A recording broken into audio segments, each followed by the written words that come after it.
Welcome back to the Earn by Experience podcast, and thanks for tuning in. I'm Ben Browse. This week I sat down with Collin Chamberlin.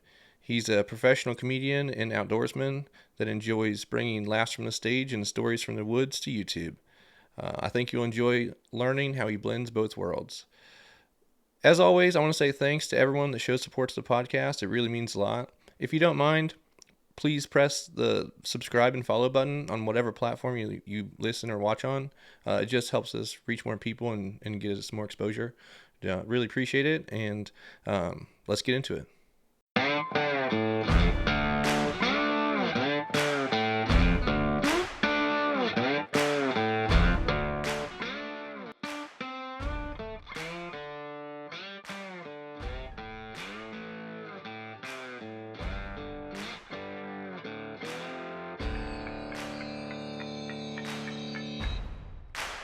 It's a pleasure to meet you, dude. It's a pleasure to be here. I'm glad it worked out. I would have never thought.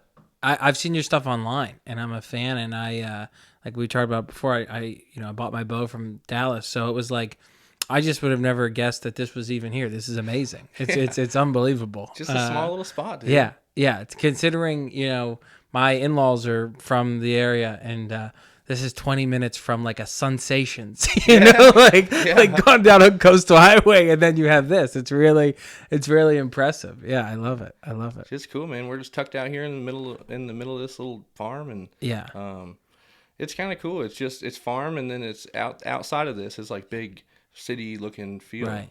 Right. Yeah. Driving through the area is interesting, like, cause my fiance's family, they have places in Ocean City up towards like the 130s in up Coastal Highway, and if you it's just so funny as you go down, it gets more touristy, more beach things, more beach bars, there's secrets, and then you make a right to come across the bridge, and it's like everything stops, every beach thing, and then you're just in like the woods. It's unbelievable. This was the first year I came down here and did a little bit of for deer season, for archery season. Okay. And I had never deer hunted in Maryland before. But it was just like we had the time. I knew I had a place to stay, kind of thing. Like, I'm 40 minutes from Salisbury, from where their place is, and I was like, oh, why not? But it's so crazy to think that 20 to 25 minutes from here is just the hub of like summer tourists, like pizza shops, Fisher's popcorn, and then out here it's like this little oasis. It's the perfect mix. It's nuts, dude. And what's funny to me is it wasn't until I had the lady from Dolly's Candy on that I was like, I don't think about our area as a tourist area. Yeah. Like where you live in New York. Sure. Where it is fun and exciting to come here. Yeah. But I just live here. So right. It's easy to take it for granted, Well, grass is always greener. Yeah. You know what I mean? I mean, every time I'm down here, I always say to my fiance, I go, when are we just going to move? You know what I mean? And I love living. I've lived in New York City for 7 years now.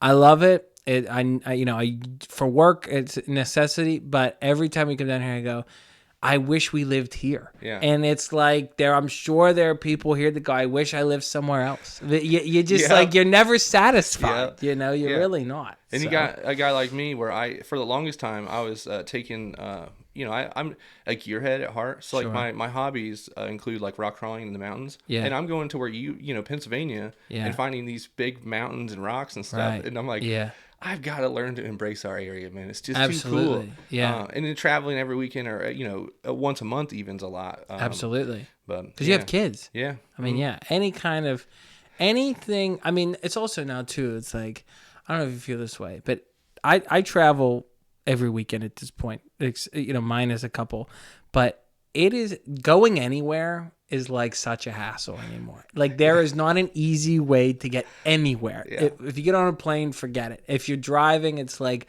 gas, tolls, it all just chips away, and you have to really in your head go, no, I want to do this. Yeah. I need to get out of here, 100%. Just for a day. Yeah. Do you feel like anymore? It's like, this is the way I feel. Like I feel like I'm just becoming more and more of a homebody. And I don't know if it's an age thing, or I don't know if like COVID kind of helped persuade it. That's a good point. But it's like, I think I'm just wanting to be more and more around my home. I totally agree. I think COVID did, at first it was a thing of like, once COVID was over, everybody was like, get me out.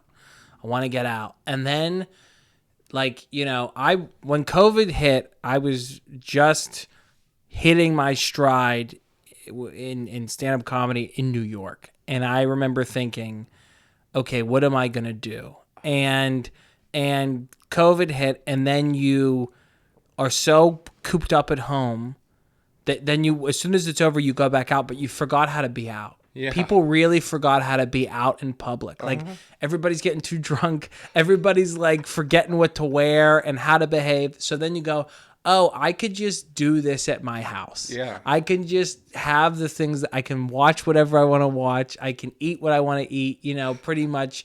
With the world of DoorDash and Netflix, you really... So I'm definitely more like that now. Like when I'm not working, I want to be home. I want to be home, or I want to be here, honestly. Yeah. Any time off we get for an extended period of time, I'm like, let's go to Maryland. That's awesome. Yeah. That's what I was going to ask you, is what brought you down here, but it sounds like your in-laws lived in this area. So. Yeah. So I grew up in Pennsylvania, Pittsburgh, and I moved to New York in 2019, and I had never been to outside of Baltimore. I'd never been to Maryland, really. And then at the time it was my girlfriend, now fiance, her family, this was their summer thing. They grew up in Hartford County, Maryland. When the summer hit, they came here. Their grandparents had a trailer here. Mm-hmm. They bought that trailer and turned it in, they flipped it into a house. They bought another house. So now they do the rental stuff, and they rent a lot during the main season. But what brought us here was they had the houses. My fiance really wanted to show me it. And then we came down. It was the first time I had ever experienced. This is very niche, but for the demographic, the White Marlin Open. Oh yeah. Which I like, my head turned around on my body when I couldn't believe how big this thing was. Mm-hmm. This festival, this experience. So that's what started us coming down here. And honestly, we joke around. My fiance will always say, like, if it wasn't for the beach houses, you wouldn't be with me. And I go, that's not true, but it doesn't hurt. It doesn't hurt your case. The fact that you have them, so I'm always happy to be here. Yeah, I love it. I love the area, man. It's super diverse. White Marlin's chaos. It's chaos. It's chaos. The largest bill fishing tournament in the world, right here. Right here. And you would have, and you know what's interesting? Because I've talked about this on other podcasts of people that get outdoor stuff.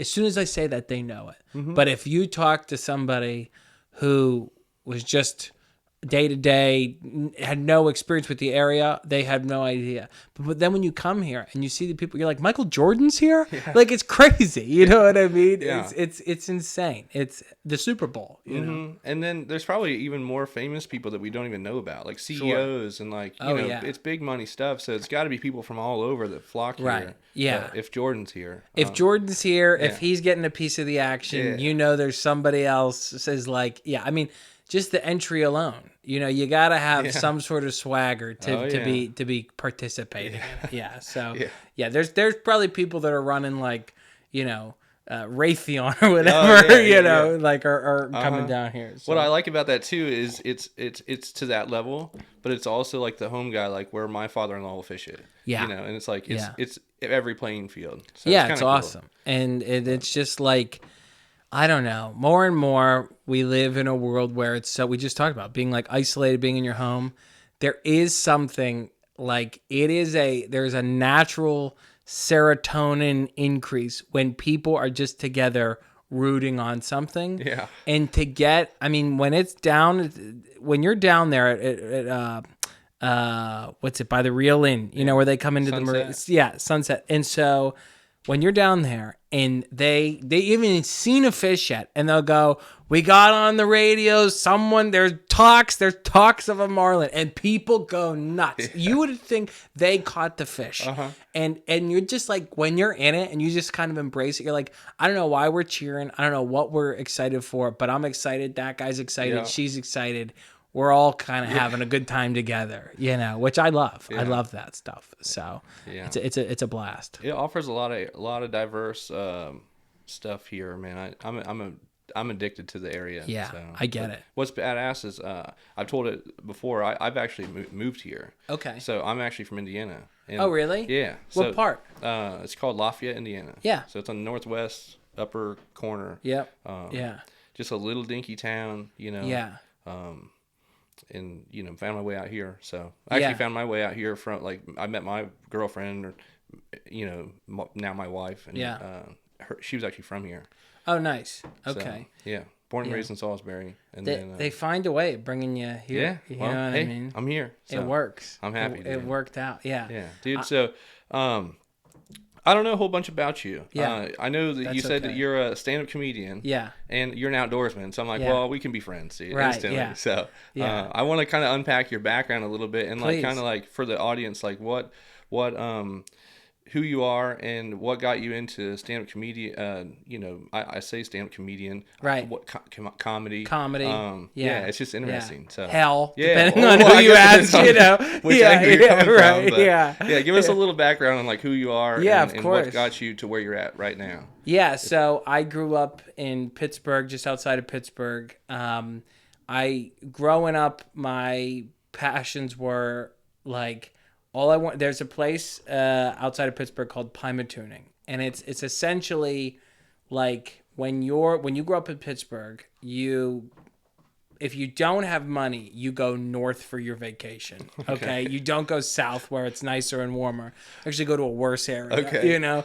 But so we would always go north near Erie, Pennsylvania, Tuning. So I grew up my summers were spent fishing in little ponds and on the lakes and stuff. My falls were spent deer hunting with my grandfather and my uncle. And then when I was in college, I was studying environmental science. I was just gonna go into this field of maybe I'll be a game warden, maybe I'll be a biologist, maybe I'll be a consultant. I thought about being an environmental writer, I just thought, what can I do to sort of be in this? And then by chance, I always loved stand-up comedy. I went to some shows. Of all things, actually, my dad used to be a comedian. No kidding. He was a local comic before I was born. That's and cool. They opened a comedy club about 15 minutes from our house. And the guy that ran it knew my dad and said, hey, we're just getting off the ground. Can you come and be the house MC for it was 2 months. He would just be there on the weekends, because he was really good at warming up the crowd, talking to people. He didn't really have jokes, but he was good at being the first person up there. He's sort of a Pittsburgh personality. So he would go up there and, hey, we got birthdays, we got this. He'd warm up the crowd. He could and so I would go there and I would watch these shows. Okay. And I would see these people that they weren't famous. They were just passing through. But maybe they were on Star Search in the 90s, or maybe it was they were on every person on Last Comic Standing was at this comedy club except the winners. Really? But it was, I remember seeing it and thinking this is the craziest thing I've ever seen. I'm sure. How old were you at that time? I would have been 17, 18, Okay. 19. Okay. Yeah, somewhere in that range. Because I really started, I say that I started stand-up comedy when I was 20. Okay.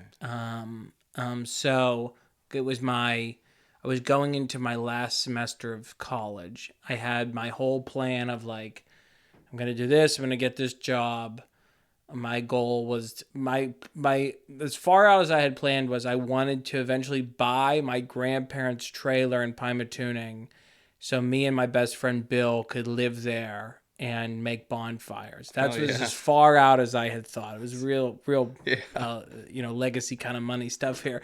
And then I started getting into it. And I remember my dad saying, well, if you're going to do this, you should go to some open mics, you know what I mean? Which is basically just, you could run an open mic in here. This is the average audience of some open mics is 2 people. So, I would go, and yeah, I fell in love with it. I pursued it, since then, and eventually took me to New York. And I moved from Pittsburgh to New York, and pretty much up until the last year and a half, shut down all other aspects of my life as far as hobbies, outdoorsmanship, anything like that, hunting, fishing. I hadn't picked up this year. This year was the first time last year was the first time I picked up a deer rifle in 16 years. Wow.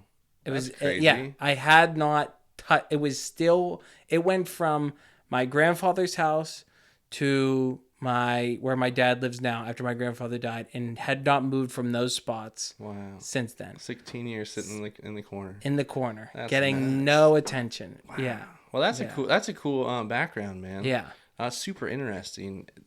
I imagine that you have to be pretty immersed in the game you're playing to be successful at it. Absolutely. I mean, and I'm somebody, you're probably like this too. If you're doing this, I think anybody that does something like this outside of, and I'm not knocking this, but outside of a traditional 9 to 5, you really have to be obsessed with what you're doing, because there's almost no other reason to do it. Yeah.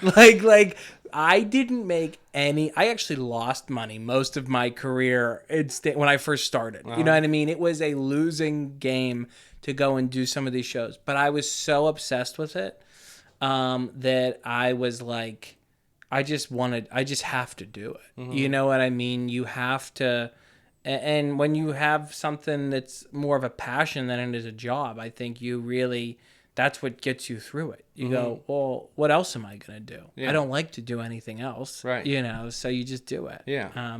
So yeah, I was completely, and still, only recently have I been able to really find time and find, like, I think you have to be in the right mental place with where you are in life of being like, I can take time away. It's actually good for me to step away and do these things, and come to the beach or go and out to wherever it is that you can escape to, and you don't have to be in it 100% of the time, because you could recharge a little bit. Let me ask you this, and I'm only equating this to like archery, where when I first got into it, I was like addicted to it. Absolutely.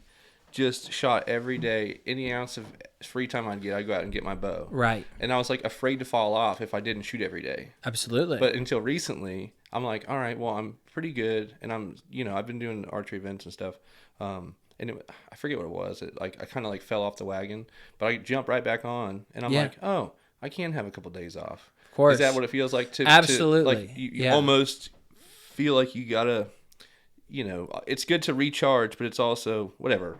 I didn't mean to ask a question and then keep rambling. No, I totally get what you're saying. It's the same exact thing of like, that was always my fear of, if I don't do this, I'll miss the thing, whatever it is. I always thought, like, if I don't go to this show, if I don't go to this open mic, if I don't hang out at this place, sometimes I wasn't even performing. If I would say, if I wasn't at that club that night, that would be the night that the booker of whatever was there, Jimmy Fallon's going to walk in, and you're going to miss it. Like, I really believed that, and some of that is, I think you have to have it, and true, because if you're not there to take an opportunity, then you don't get it, but also you do understand that there is multiple paths into things. And if you have a day or two or whatever, that's okay. And you end up actually being better off, because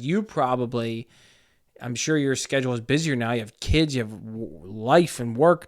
And so, like, when you do have time to go out and shoot your bow, you're probably like, man, this is nice. Yeah. This is a nice, Yeah.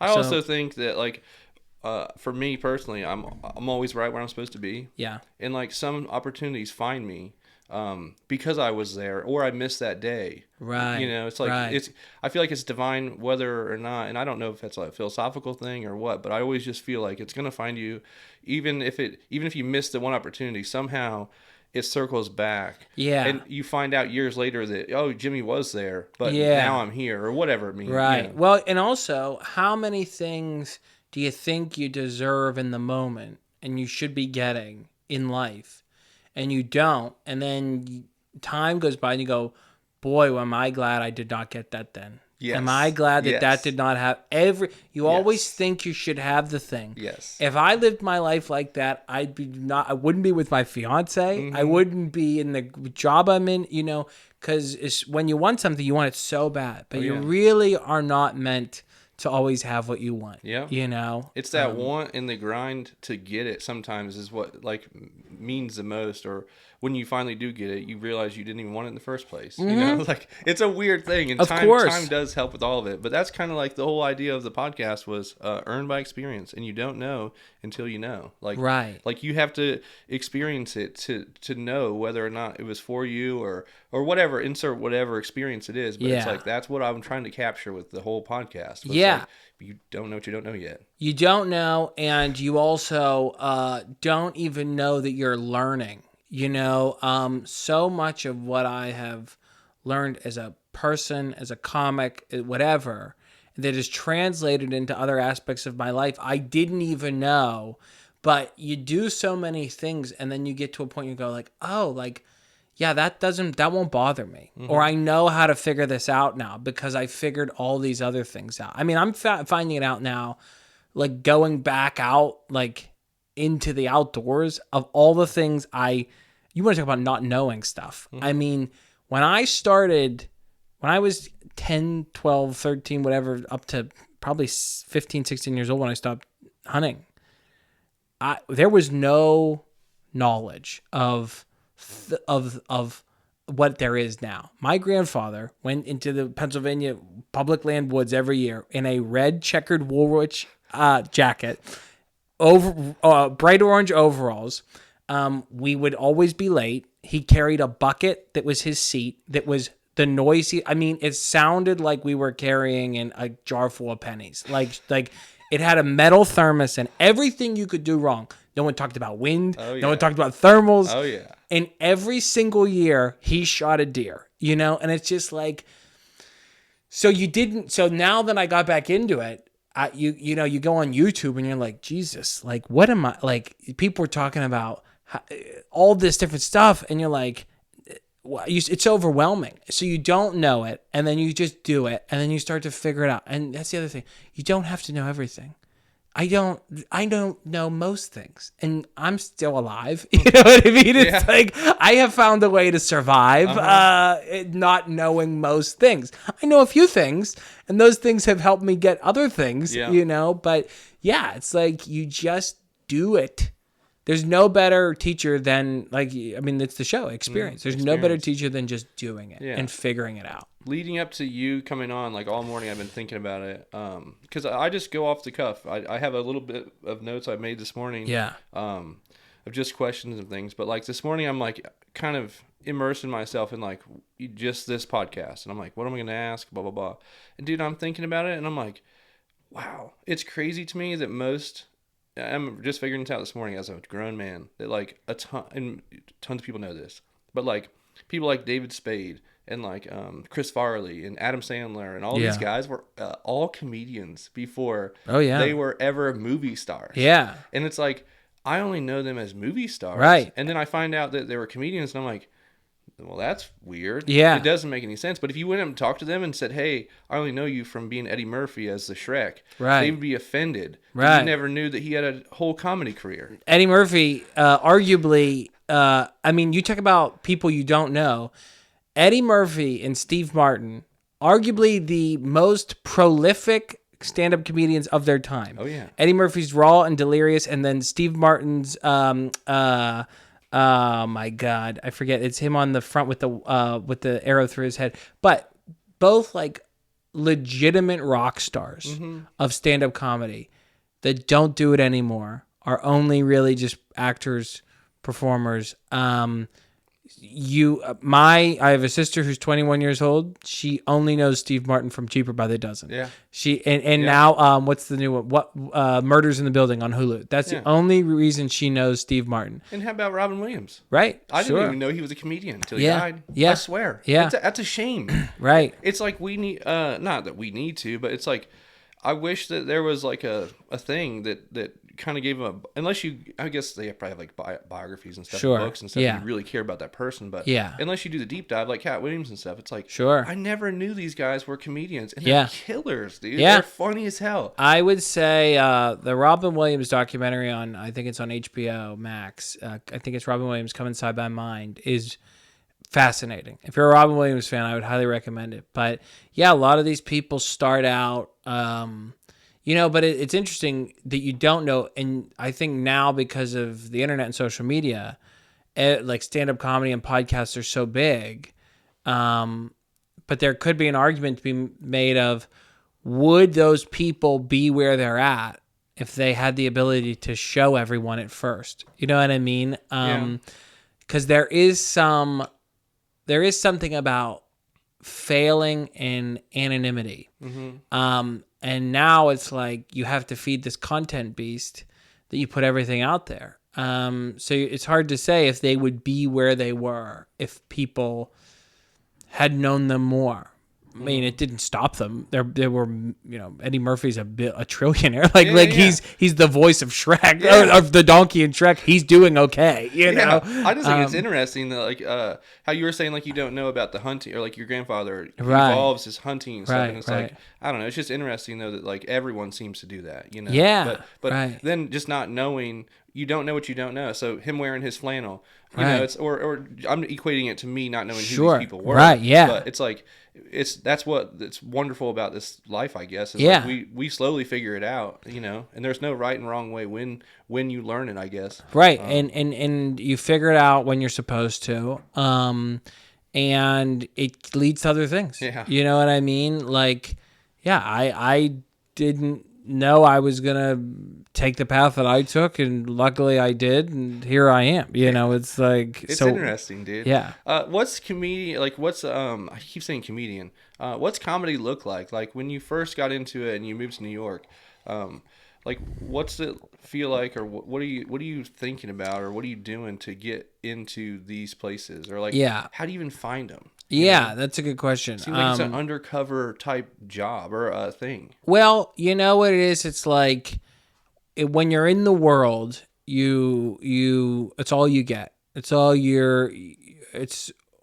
social media is. It's all what you're looking at, what you're looking for. So when I first moved to New York, I'd already been doing comedy for about 6 years, and I was pretty proficient for where I was. I worked a lot in Pittsburgh.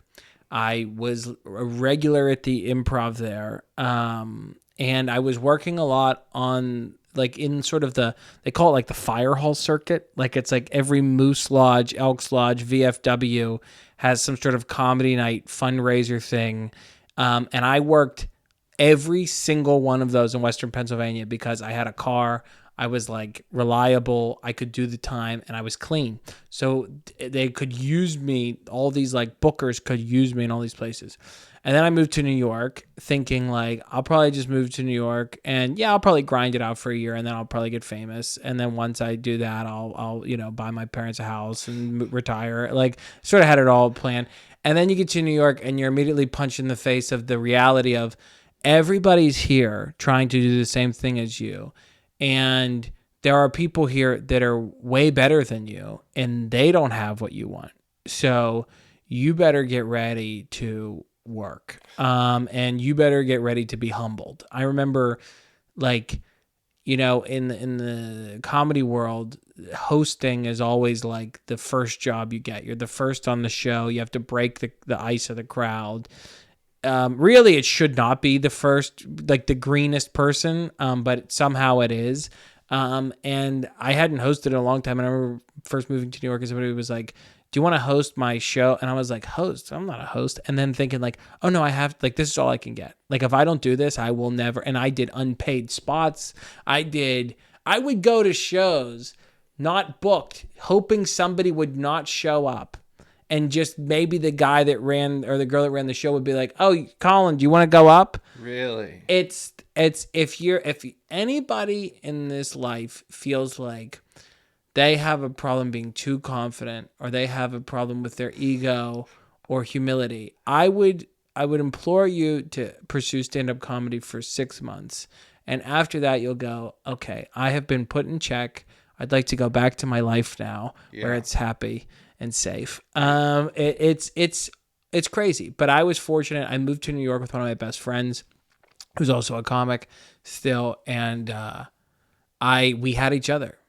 And you're just like, we always said that we never freaked out on the same day.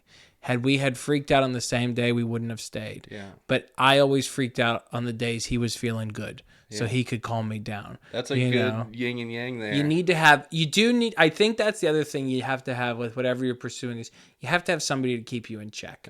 I don't know who it is and you know who it could be, but you got to find someone you can pick up the phone and go, I'm coming back to our apartment to pack all of my things, and then I'm going to put them in my car and drive home, and you can't stop me. Yeah. And then they go, okay, well, you're not going to do that. Yeah. You know, talk me off the cliff. Talk me off. I mean, the amount of times, dude, I have been driving back because I couldn't afford to stay somewhere, you know, driving 3, 4, 5 hours after a show in the middle of the night. And I would call my buddy and just be like, dude, I don't know what I'm doing. And he's like, you think you got it bad? I just did this. And like after 20 minutes, you're like laughing. You're feeling okay about it, you know. You're like, okay, I guess I'll stick it out another year, you know, or another 2 weeks, whatever. Just part of it. Yeah, it's part of it. Do you think that's what kind of goes into what makes you great though? Like, because you did have to suffer. Can you imagine if you just went there straight up and just like killed it instantly? Yeah, I don't think. I mean, you look at the people now who are really, really big and really good. You know, they're. And I'm not knocking the sort of the social media people, the influence, the TikTok comedy people. My thing is like there are people that love Jerry Seinfeld and there are people that love Larry the Cable Guy. Mm-hmm. At the end of the day, they're both billionaires. Yeah. Okay? Yeah. So say what you want about either one of them. You might not like one. You might not like the other. Jerry Seinfeld has a show that's syndicated in 30,000 languages, whatever. It's like his show is everywhere. And Larry the Cable Guy was in a Disney movie. Right. So both of those guys, you can't say they're not successful. So it's like those you have to, it's all subjective. But I do think you are better off by sort of being in the trenches and grinding it out. And you just become like bulletproof. You know what I mean? Like, I've done so many shows. I've done shows during COVID. We did a show on the back of a flatbed truck in a parking lot. Really? And the audience was outside. They were all like distanced away from you. We once did a show during COVID. This is crazy. We did a show in a cornfield in Indiana. Really? It was at a drive-in movie theater that they had set up. And they projected you onto a screen, and everybody was in their cars listening through like the shortwave radio, whatever it was, and they would beep and to like applaud. Wow. So and you want to talk about like a Shutter Island moment of like, is any of this real? I'm standing on stage in a cornfield and people are beeping their horns at me, and just in your head you're like, have I lost my mind? Yeah. Like, truly, like, I'm waiting for someone to grab me and go, get back into bed, put the shot in the arm. You know what I mean? Yeah. Like, it all comes crashing down. Like, and that was in 2020? That was in 2020, yeah. Wow, yeah. That's crazy. Yeah, I was living in New York, and it just seems like it'd be like in the 80s type thing. Like, no, that was in 2020 during COVID when they were like, I mean, I did shows online one time. This is I don't mean to ramble, but one time I did this show. It was online. It was for a college, and I was doing all these college shows at the time because some schools were back in session during COVID, or like, you know, reduced numbers and stuff. But they had all these budgets. These colleges have massive budgets for entertainment, And it's a thing of like, you spend it because then next year you get a get it better, back. yeah, right? So they booked me to do this show, this agency, and I get on the Zoom link and I'm there a half hour before the show starts, and I'm meeting with the student advisor, whoever is running this organization.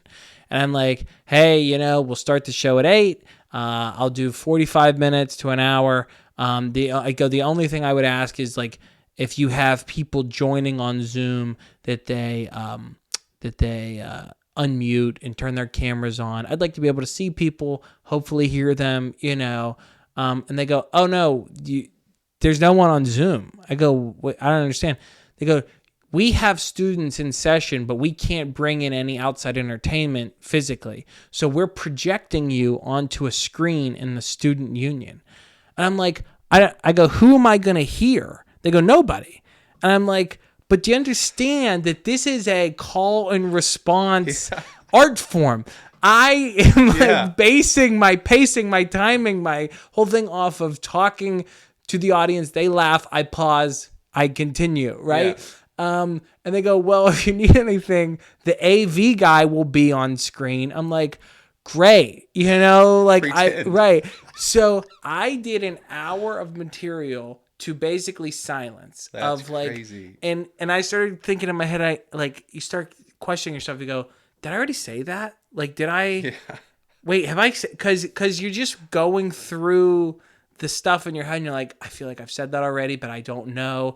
And I had no idea. I didn't even know people were watching. That's crazy. It was like it was like torture. like I was just in my bedroom of my New York City apartment in like a button-down shirt and gym shorts, and just being like, so Ubers are crazy. Why do the drivers talk? It was so bad. So yeah, do that, and then you're like, okay, I can literally do anything else after that, after I've experienced that, Yeah. I imagine it teaches you how to pivot, and then even just wrapping your head around, what did I just do? Right. It can't get any worse than that. Can't. You know what I mean? Literally can't. That's the thing. People go, well, I'm sure. No, it can't get worse. That's crazy. It cannot. I promise you. And then you find out somehow down the road it can. Like you're in the sewer somewhere. Of course.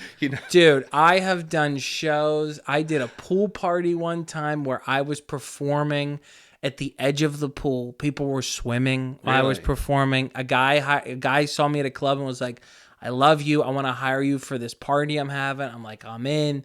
And I get there and he has like tiki torches and like a barbecue and people are swimming. I go, where are we doing? And he goes, I got you set up right there. And he points and there's a microphone stand on the edge of the pool. I'm like, dude, this is like people are like playing like Marco Polo while I'm on stage, So it's like, there's nothing I haven't done when it comes to it. Crazy, dude. I don't even think about comedy. And shame on me. It's not something I even think about until somebody brings it up or I see something that's funny. But I'm kind of I don't seek going to the show, so that's why I was kind of curious. Like, man, it seems like it's an underground type thing, and then like that's where it piqued my curiosity about like what it takes to get into it. But it sounds like you have seen it all. But is it? You said the booker. Yes. So is that like they run the show and then you get calls based on that, or how's that work? Everybody's sort of different. Every place is different, but like most clubs or comedy businesses have some sort of booker that you're always trying to get in front of, that you're trying to get them to see your tape. That was the big thing. I gotta get a 5-minute tape. I gotta get a 5-minute tape so the booker of this can see it. And you're like, dude, none of it matters. But like.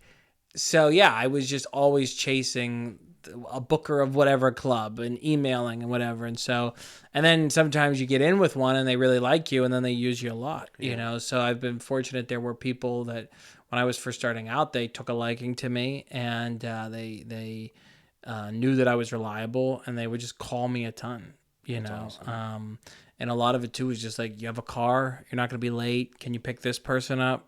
You got the job, I imagine there's a lot of probably there's some really good ones, but there's probably a lot of really bad ones too. Oh my God, there's more bad bookers than there are good bookers. You know, I mean, there used to be this, I won't say the name, but there used to be this run of shows you could do through the Midwest where they would be like, we'll give you 5 shows and 7 nights kind of thing. And it was like you're working Monday, Tuesday, travel Wednesday, work Thursday, Friday, Saturday, travel Sunday kind of thing, you know?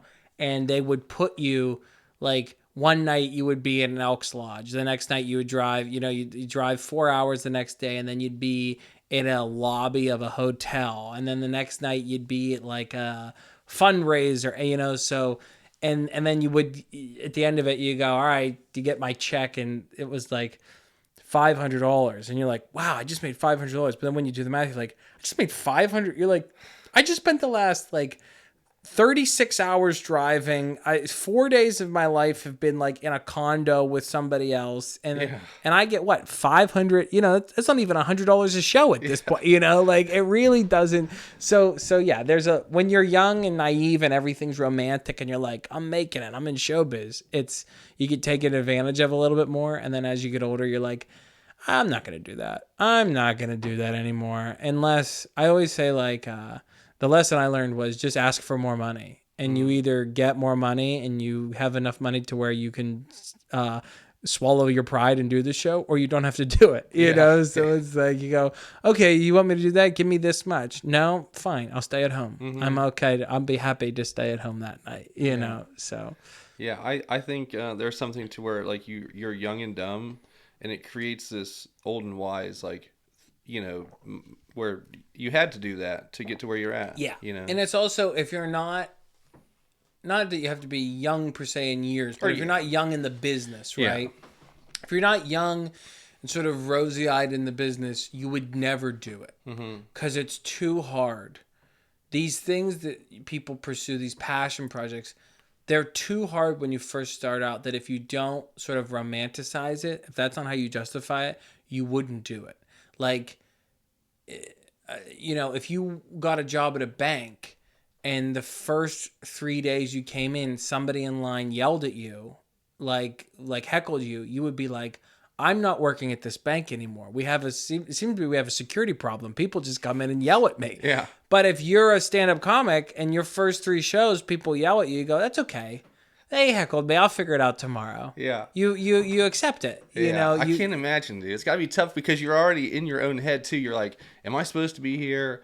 Is my bit good? Is it like, I don't know. I just imagine it's like, that's got to be one of the toughest things to grind through. You know, it is a lot of people don't talk about like the mental aspect of 100%. and how dark and lonely it can be. And you really have to, I remember it's also too, you're comparing yourself to everybody else. You're watching people get things and you go, what am I doing? How did I not get that? You know?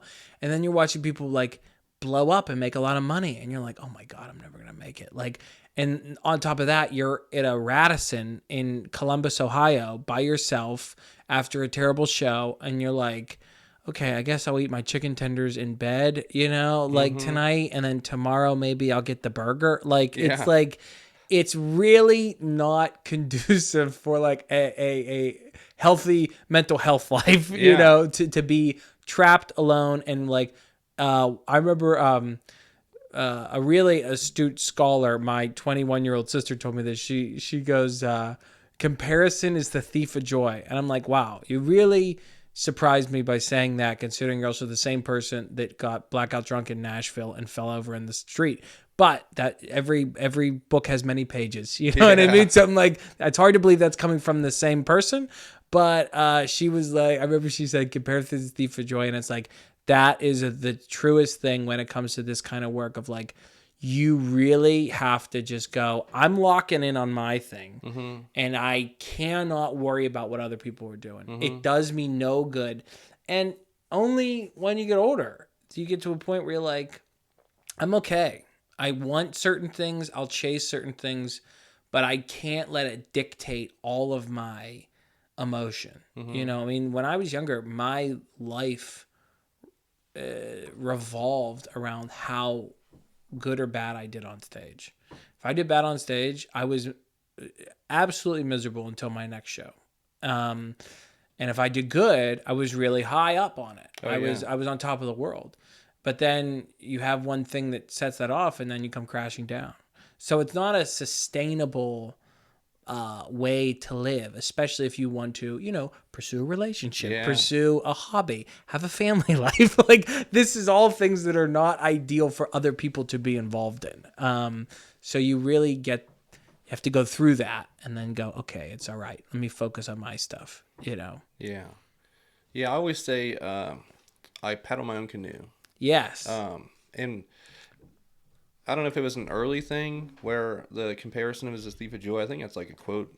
I don't know who said it. But, Yeah, I don't think my 21-year-old sister came up with that. She probably heard that somewhere. Yeah. But I feel like when you compare yourself or you're trying to compete with the other person or say a company or whatever, Yeah. you almost shoot yourself in the foot because and I don't know if this parallels or not, but say the comedy thing, but you can underbid or take a job like traveling, like you were talking about, Sure. because you think that like that's the way instead of like, I mean, I know that you had to learn that and grind it out, but it's like when you are competing and you think you're competing, the other, and comparing yourself, it's like you can either rise or fall, I guess, is what I'm trying to say. Yeah, Accidentally absolutely. or whatever, Yeah, and sometimes you fall for a while and then you go, okay, it's time to stop the free fall. Yeah. Come back up a little bit, you fall back. I mean, Or know your worth, I guess. It's right, like you earned yeah. you earned enough experience to like know your worth, and then Yes. be like, oh well, I was chasing this.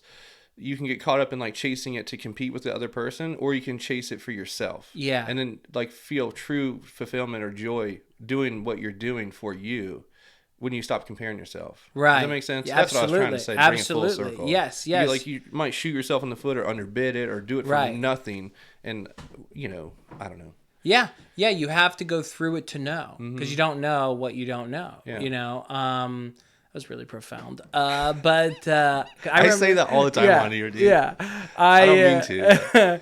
But I remember I did this. My dad's friend had called me. I just started doing stand up, and he goes, "Hey, I want to book you for something." And I go, "Okay." I just said yes to everything, and it ended up being, it was his daughter was going to their senior prom, and they were taking their photos at this place in Pittsburgh where it was like it's called Phipps Conservatory. It's like a greenhouse. So they have all these like exotic plants and all this stuff you can walk through. And they were taking their pre-prom photos there, her and her friends. And he booked me to do stand-up comedy for them while they were doing this. It's maybe the worst idea. Who even thinks of that? A bad dad, a bad father. That's who crazy. does. And I want him to know, if he ever hears this, he's a good person.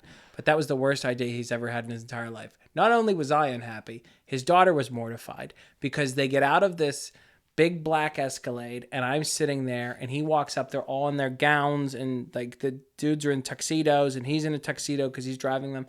And he goes, "This is my buddy Collin. He's a comedian. He's going to come with us." And to watch his daughter's face in real time, the disappointment that she had when she realized I was there, she was like, "No, this can't be real." And then like I'm like doing crowd work with these like 17-year-old, 16-year-old girls. I'm like, homework's crazy. They're putting letters in math. What's going on there? I like recess. Who likes lunch? Like it was so bad. And I remember he asked me what I wanted for payment, and I said $50 because at the time that's what I was getting a show.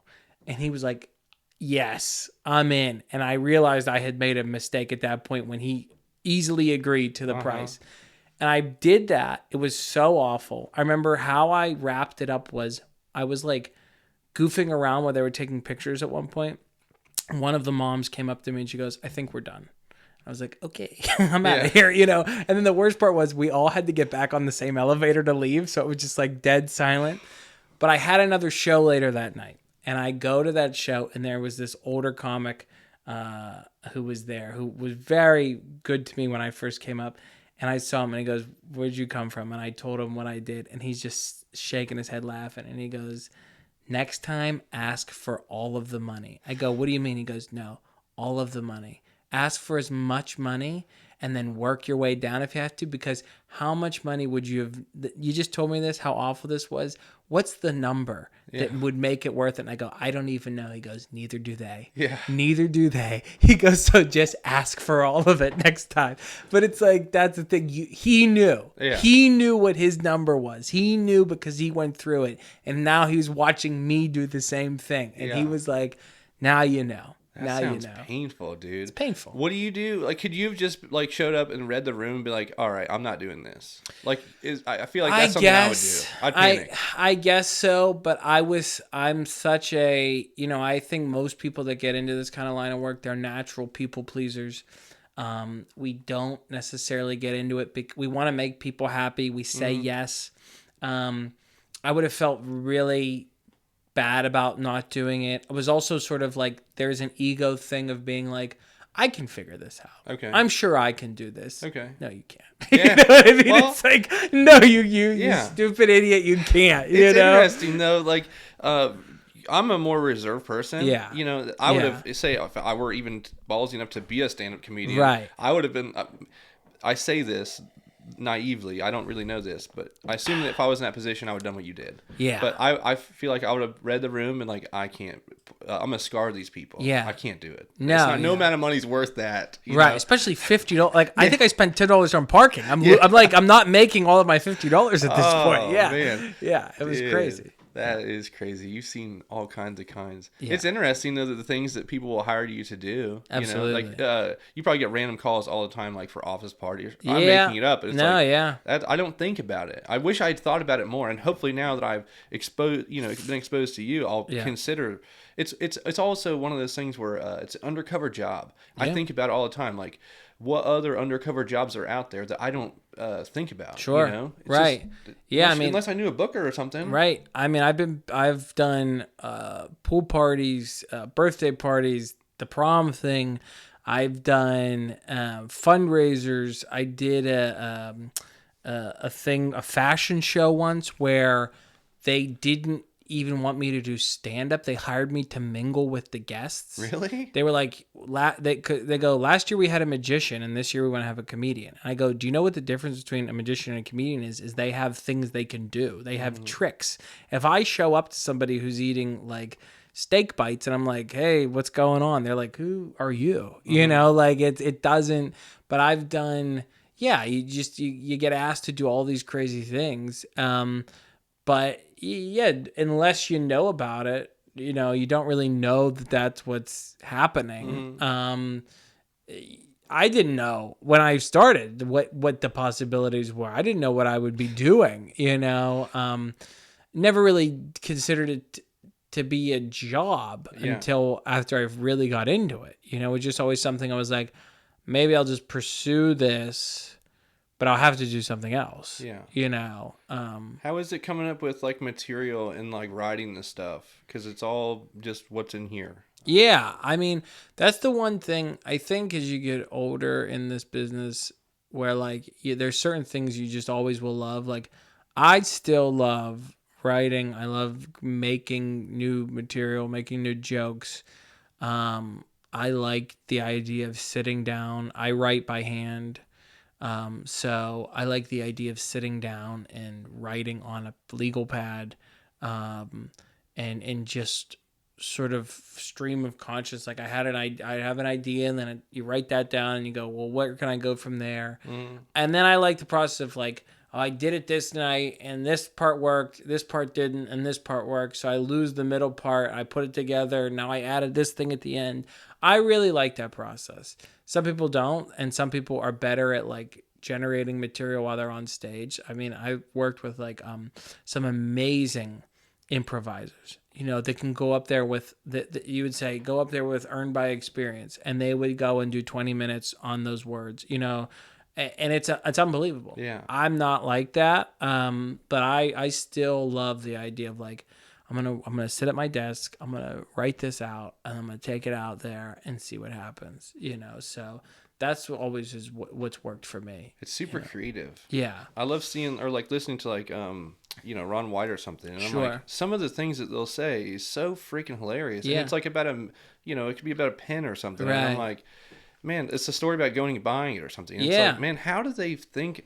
How do they think about all the way through to where it has some kind of punchline at the end or some funny thing that's just absolutely hilarious? It's a Right. craft that I don't even know. Like some people are improvisers I've listened to, Yeah. and I don't know. It's just interesting that they can create that much funny stuff with just an idea. Right. Yeah. You I know? mean, and it's, you know, like you said, it's like it's the story about going to get a pen that's like sometimes the funniest because it's like we've all done it. Yeah. You know, it's the relatable stuff usually that I find the funniest, that I like writing the most about because it's like, here's what I love. I love when you can kind of feel the audience go, oh, I know who does that. You know what I mean? Like, that's Joe. Joe does that. You know, it's like, Yeah. I love that thing of because it was right there. It was right there in front of them. They never saw it. I say it and they go, oh my God, you just did that yesterday. Yeah. You know, that's my Yeah. favorite thing. Yeah. That's my favorite thing in the world. Yeah. So I'll never stop loving that.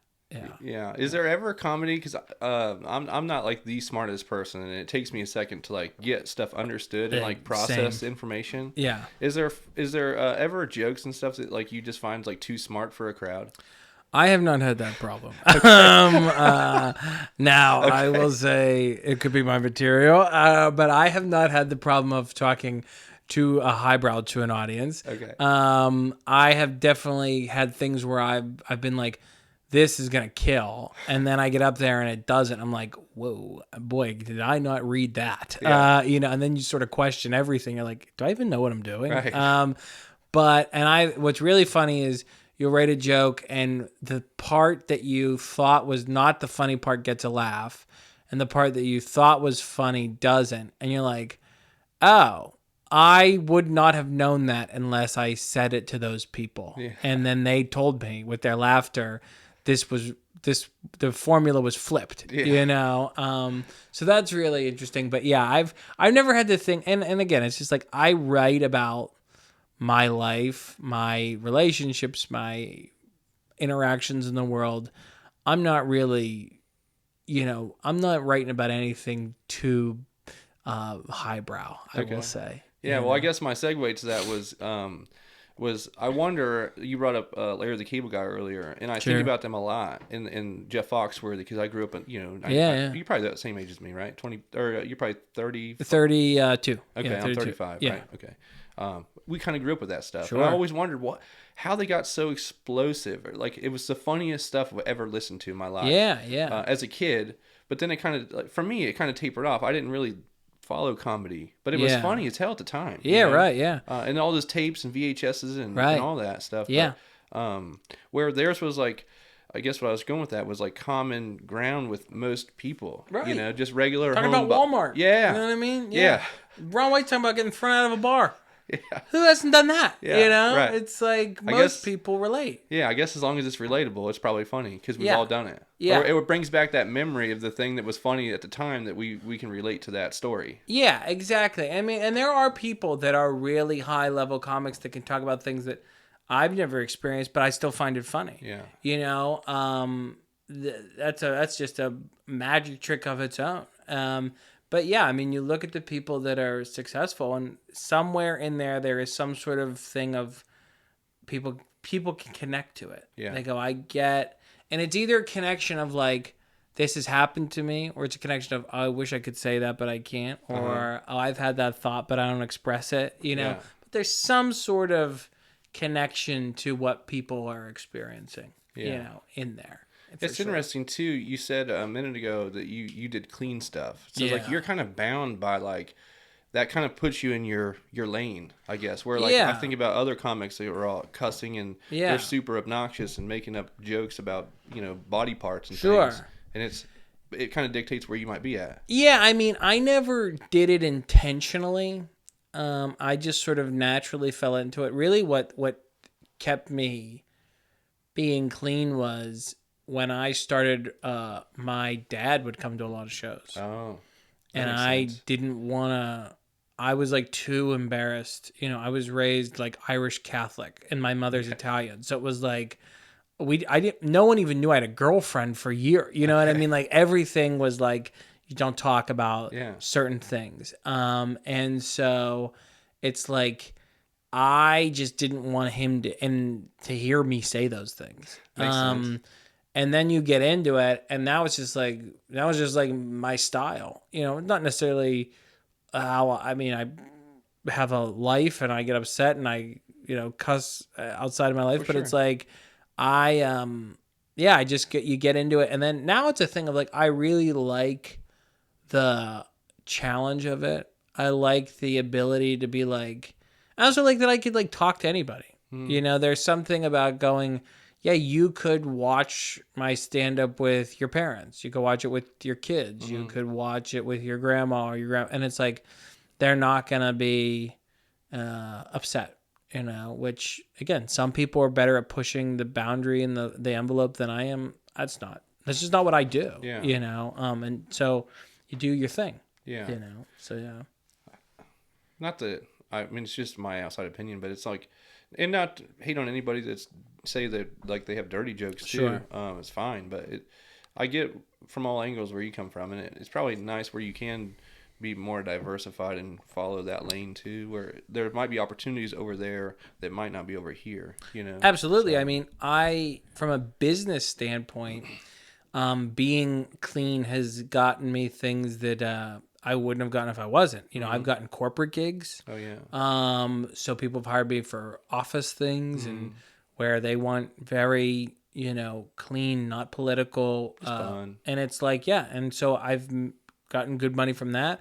I've had tracks played on Sirius XM because of it. Really? They pick up a lot of clean stuff, and that's been helpful. When you're like, especially when I wasn't working as much, you get those checks from them every month, and you're like, this saved me. You know what I mean? So, it has definitely provided. But then there are certain things I don't do. There are shows that I'm like, I wouldn't be a good fit for that. And I know that. There are certain podcasts I'll probably not be able to do because it's like, I'm not going to really have anything to say on there. Just knowing like the vibe, But again, it's also like nobody has to do everything. Right. And nobody wants you everywhere. Like those people wouldn't even like me. Yeah, so you're why paddling go your over canoe. there? Yeah, Yep, exactly. you're in your lane. Right. Yeah. I feel like, and this is just my own opinion, there's like an integrity thing too, where like not so much you, I'm saying you, I don't know. It would be like you have to look at your parents and your grandmother and stuff, like with a conscience, It's like if you're out there saying really dirty stuff, right? It's hard to go back through and act like you didn't, Yeah, I guess is what I was trying to and say. some people are more comfortable with it, And like, in some settings it's okay, I guess too. I guess it's how much you value dollars. Right, but right, at the same right. time, it's like, and there are a lot of successful people that are very raunchy, very dirty, and they are, I've worked with people where they're hilarious, they're filthy, and they're hilarious, and like I've seen the parents come with the kids and they didn't know, and at first they're shocked, but by the end they're all like laughing and smacking each other, like, and it is a release in a different way, of like, okay, we're sharing this thing. We wouldn't say this to each other, but we're watching somebody else. So, but that's what works for them. And it's like, they've mastered that craft, and I actually love watching it because I don't do it. I really enjoy watching people that are not like me. Yeah. I just think it's like, because I don't do it. So it's like, wow, this is brilliant. Yeah. To me, it's something I could never do, and it's so fun to watch, Dude, one of my all-time favorites, and I didn't think about this until this morning. I'm dying laughing thinking about it. And you probably know, do you remember Rodney Carrington? Of course. Dude, one of the greatest, like legendary musician, comedian, super dirty. Yeah. But just the funniest human. Yeah, right. And, there's another person where you go, it's like, some people probably can't stand him, but then there are people that love him. And guess what? At the end of the day, that guy is very rich. Oh, yeah. Yeah. So you can't say he's not successful. Oh, yeah. I guess, yeah. I mean, I just think that's so funny. Right. I just remember the CDs and stuff and my dad playing it, and, as a kid, I'm like, that's the funniest thing I've ever heard. Exactly. Articulating something, it could be cutting down a tree or something, and it's like the funniest thing I've ever heard. Right. Yeah. And that's the other thing, too. When you hear it and you're just like, I don't know why, but this is so funny. Yeah, and Like, how that's the about best. ventriloquists too? Like Sure. the Jeff Dunham guy. Like, Yeah. you know what I mean? That's a whole different art Right. form. It's Yeah. like, that stuff is Another hilarious. millionaire. Yeah. You know what I mean? Yeah. Oh, that guy does arenas, Yeah, yeah, yeah. at one point in his career. Yeah. I so just think like, it's interesting that there are so many different forms of being a comedian, and Right. and even add in the guitar. Like, it's just a thing I don't think about, but Sure. it's funny, Yeah. And And it's a thing of like, there's so much out there for everybody. You don't have to do it all. You don't have to be everybody's cup of tea. You just find your thing. You hope people like it. Yeah. And then you continue to do that, until you're ready to try something else, or do something else, But yeah, there's like, it's really, the beauty of it is there is whatever you like, there's something out there for you. If you're into comedy, no matter what your taste is, somebody's doing it, which is nice. It's a good thing. What's it like? Are you going to continue doing what you're doing, or do you have any aspirations to do a TV show or a special? Or... Yeah, I mean, I put out a special a couple years ago on YouTube. It was my first thing I'd ever done, first album. I've done some other things since then, like the online thing is really where it's at. It seems like, there's these platforms now. Now I feel like I will do another special, starting to sort of work through what that will look like, the timing of that. But now it's just like, I want to create stuff that I like and I like doing. I do a couple different things. So I do a thing with my buddy where we sit in a diner and we talk to each other.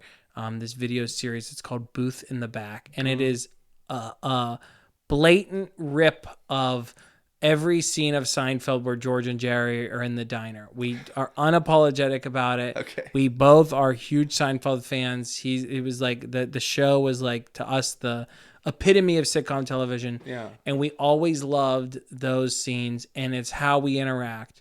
So we started filming it. That's and awesome. We were like, let's just sit in a diner with 2 GoPros and talk to each other.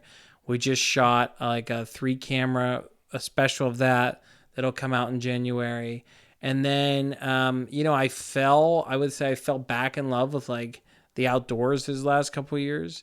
It was something I did not expect to come back into my life. And so I started an outdoor series called Up Camp that I really am like very passionate about. I'm full steam ahead on it. I grew up on the outdoor, like I remember the channel was the Versus is what we had and in Pittsburgh, and it was so crazy. It was the only channel that the hockey games were on. So I'm a big Pittsburgh Penguins fan. But it was also the outdoor channel. So you would see like the Pittsburgh Penguins play, then would cut to commercial, and it'd be like a commercial for a guy like shooting a snow goose out of the sky. You know what I mean? You're like, what is this doing on this channel? But I loved it. I loved outdoor shows.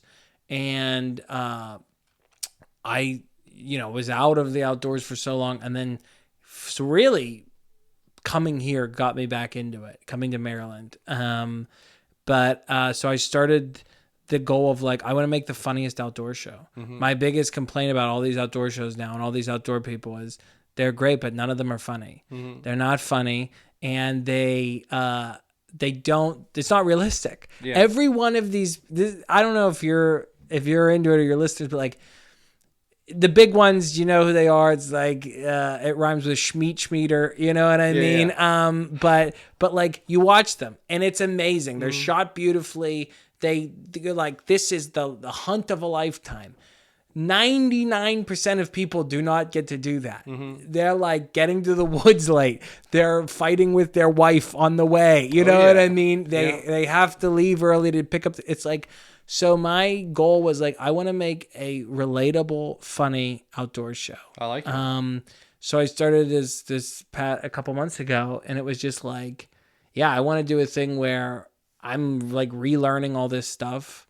You can learn with me. You're not like, maybe you pick something up, maybe you don't. But it's like, if anything, you'll just watch somebody do something more similar to how you would do it. Fall and like You know, I shot a bunch of episodes down here where I went to the inlet and fished, and 50% of that episode is me like swearing and fighting to like untangle my line and like breaking like every other cast, breaking off, you know, cutting my line and having to retie things. And like at one point I leave and I go like, I hate this. I need to go home. I need to go home and reevaluate my life. You know, and it's but that's most people's experience. Yeah. You know, so yeah, those projects are what I'm really excited about. It's something a little bit different than just stand up, but because of my experience in this business, I feel like it gives me the opportunity to provide a different angle on these things, you know,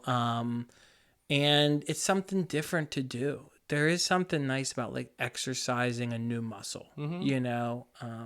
So yeah, those so a special eventually for sure. I'm excited about this Booth in the Back series we have. And then this new series, Up Camp, is just like, you know what it is? And you probably have felt like this. You do so many things that you have to do that you don't like. When you finally do something that you do like, you're like, I don't care if nobody watches it. I don't even care. I don't care if it never makes $1. That's this. I enjoy it. Yeah. And I have done so many things that I don't enjoy that it's like, I am going to do these things that I actually like. Yeah. And you have to like it because you know just as well as I do, putting the audio with the video, merging it, clipping it, doing all that stuff. Well, I mean, I kind of enjoy it just as much as making the stuff. But, sitting down, there's something to the making it part. But you have to love it. Is my point, right? Yeah, and I really enjoy sitting down and meeting new people, and getting the thoughts out that you know that you might be thinking, or just getting to know you, and digging into like even comedy, like it's interesting, and you kind of I don't know. I have to like this to keep doing it because like you said, it ain't making no money. I'm just sitting here. Literally, it's for my own. I guess is my own curiosity. That I'm satisfying and just meeting new people. So it's an experience. It's the experience of it, and then two, it's like my thing is always like if one person watches it and enjoys it, then it's a success. Yeah, it's all I need is one person. You know, I would like, and I'm very anxious before I put something out. Like anytime I release anything, I'm always like, oh my God, this is gonna bomb. Like no one's gonna watch this. The comments are gonna be brutal. And so it's like, even when there are negative things, all I need is one person to be like, I didn't know who you were before this. I saw it. I liked it. I'm a fan. And I'm like, okay, I'm good. That's all I need to hear. I'm good for the next 6 months. Yeah, exactly. It'll keep me going. It is nice. Yeah. I'm actually surprised at the amount of people that that do comment or just even a text. Like I get a lot of texts from my buddies. And like, dude, that podcast you just launched was awesome. And I'm like, man, thank you. I really needed. Not that I needed. I wasn't like going to stop, but it's like reassurance, like you said earlier, with the thoughts in your own head. You're already your own worst critic, right? So, it is nice. Well, people want feedback. You want positive. I mean, I've made my whole life based off of positive feedback from people. You know, laughter. I've made it my mission for most of my adult life, and now it's like with the internet, you have to find a way to get that feedback. Without being in front of people. So when people comment or text, like you were saying, you're like, oh, I'm glad somebody got something out of this. You know, it makes you feel good, you know, that I'm not just throwing this thing into the universe and nobody cares, you know. Yeah, I really didn't have any expectations for this. I just wanted to do it and like get like deer stories out and hang out with my buddies. And actually, I had a friend of mine on Christmas Eve, and I hadn't seen him in forever. And I was like, dude, let's just record our conversations because we generally have like a deep, kind of not deep, but like just an intelligent conversation sometimes. And I'm like, man, even if we don't launch it, it's still fun to record it, and listen back to it. Yeah, you know? right. And even just reactions and stuff, and like hanging out. But it was super nice to do that, and it kind of sparked my interest in like having like say this seat and adding one more seat. And then just doing like a series like off the cuff, like just hanging out with your buddies, drinking a few beers, and just seeing what sparks. See what happens. You know, there's some brainstorming and some energy and some things that seem to naturally occur. Right. That it's I don't know. To me, it's just cool that we can have that magic happen. Of course, it's nice to create something in the moment, Yeah. you know, and you really also, there's like nothing better than when you're like in that zone of just like everybody's clicking, you know what I mean? There's a rhythm to it. There's like, and it's hard to capture, but if you can capture it, I think people really enjoy it because they listen back and they go, "Oh, I feel like I'm sitting with my friends." You know, they can it's really, relatable. it's relatable. I feel like I'm at the table too. Yeah. You know, Yep. there's something very comforting about that, I think, which is nice. Yeah, I genuinely want to do it, and then just setting aside the time to hang out with somebody, like scheduling this. It's Yeah. like I look forward to this. Yeah, you right. know? Yeah. It's like, monotony throughout the week or whatever, and then I'm like, heck yes, I get to sit down with somebody this week and get to know them, Right. or just get to hang out and it's not work, so it's better than going and laboring something. Exactly. You know? Right. It's something. I mean, that's why. I mean, again, it comes back to like when you have time to shoot the bow, when you have time to go out and to whatever it is. It doesn't have to be hunting, fishing, shooting a bow, whatever your thing is. When you carve time, you know, it's like I'm sure when you go out after a day of work and you get 15 minutes to shoot your bow, you're probably like, oh yeah, it's revitalizing, man. Yeah. I mean, I bought a bow. We were talking before. I bought a bow this year from Dallas, and like just getting into that is fun because it's like one, it's, as my therapist would say, it's a grounding activity, right? Of like when you're doing that, you really can't think about anything else, and I love that. I love things that you're right there doing, and it's also so new to me that like, as I'm figuring it out, it's just fun to be like, oh, that worked, that didn't. And then like you have like, I remember like when I bought the bow from Dallas, I shot the bow in that side room the first time. And he was like, oh, you must have shot a bow before. I'm like, okay, I guess I'm the best bow hunter in the world. You know what I mean? Like you just have one positive experience, you know, and you just feel good doing something. I'm supposed to be here. Yeah, I'm supposed to be doing this right now. This is, if your listeners can picture it right now. I live in New York City with my fiance, and we have 2 dogs, and we live in Queens, and we have a 1-bedroom apartment with a sort of enclosed back patio, and I live in New York, so if I want to shoot my bow, I have to figure out a way to shoot it. I can either go to like a range in New York. There's a couple. But what I have done is we have a sliding glass door. So I've measured it off from my front door out the glass door into the back patio is about 17 yards. Oh, nice. So I will stand. I'll wait till my fiance's in the other room working or she's at the office. And then my dogs usually go in the bedroom, and I will stand in essentially my kitchen where my front door is and shoot through my apartment into my back patio into the target. And that 20 minutes right there is like, it's wonderful. Oh, yeah. It's an amazing time. You know, You need it. My neighbors are going to be concerned. You know what I mean? But yeah, it's like my favorite thing is to just stand there in my kitchen and shoot my bow for 15, 20 minutes. And then eventually my fiance's like, do you realize? Can I come out now? Yeah. She's like, yeah. I'm like, it's all clear. Yeah. I'm shooting. If I miss, it's in the wall. It's in the drywall. You know, I'm like, whatever. We're not getting building discipline. Yeah. It's building discipline. We're not getting a security deposit back anyway. We've hung enough pictures, so forget it. You know, it's like if it goes, what can I do? Yeah. But yeah, it's funny, you just find a way. You find a way to make it work. Yeah, I shoot indoors all the time, and where I can shoot indoors is about 18 yards. Yeah, and it's just that muscle memory and letting that thing go and watch. You know, you're not blinking. You're just staying in practice with that thing going off. You know, because there's a lot to it, and right. But, people that don't know archery, there's a lot of little things that you got to do to be accurate. You can do it, right? To, anybody can do it, sure. But to be accurate and lethal with it, repeatably, you got to be on it. And that's what I really like is that like, it's to me, there is such a connection. What I love about this is it's so different from my day-to-day life. But what I also love is there is a thing of you have to be a little bit obsessed. You do have to be, like my goal is to eventually take my bow into the woods and harvest an animal. Mm-hmm. So unless you're very proficient, I don't want to.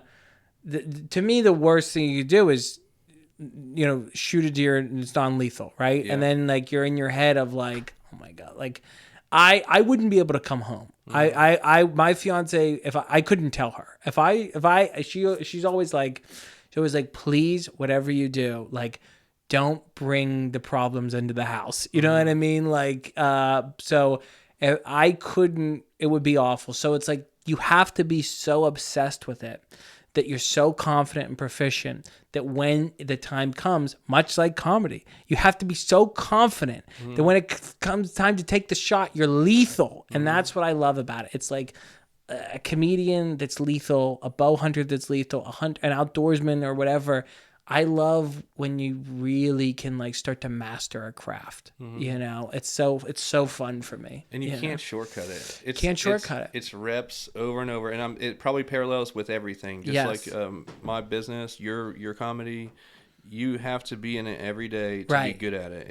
It's monotonous. Yep, the reps. Yes. Every day. Yes, yeah. and you have to fail. You have to figure things out. You get frustrated.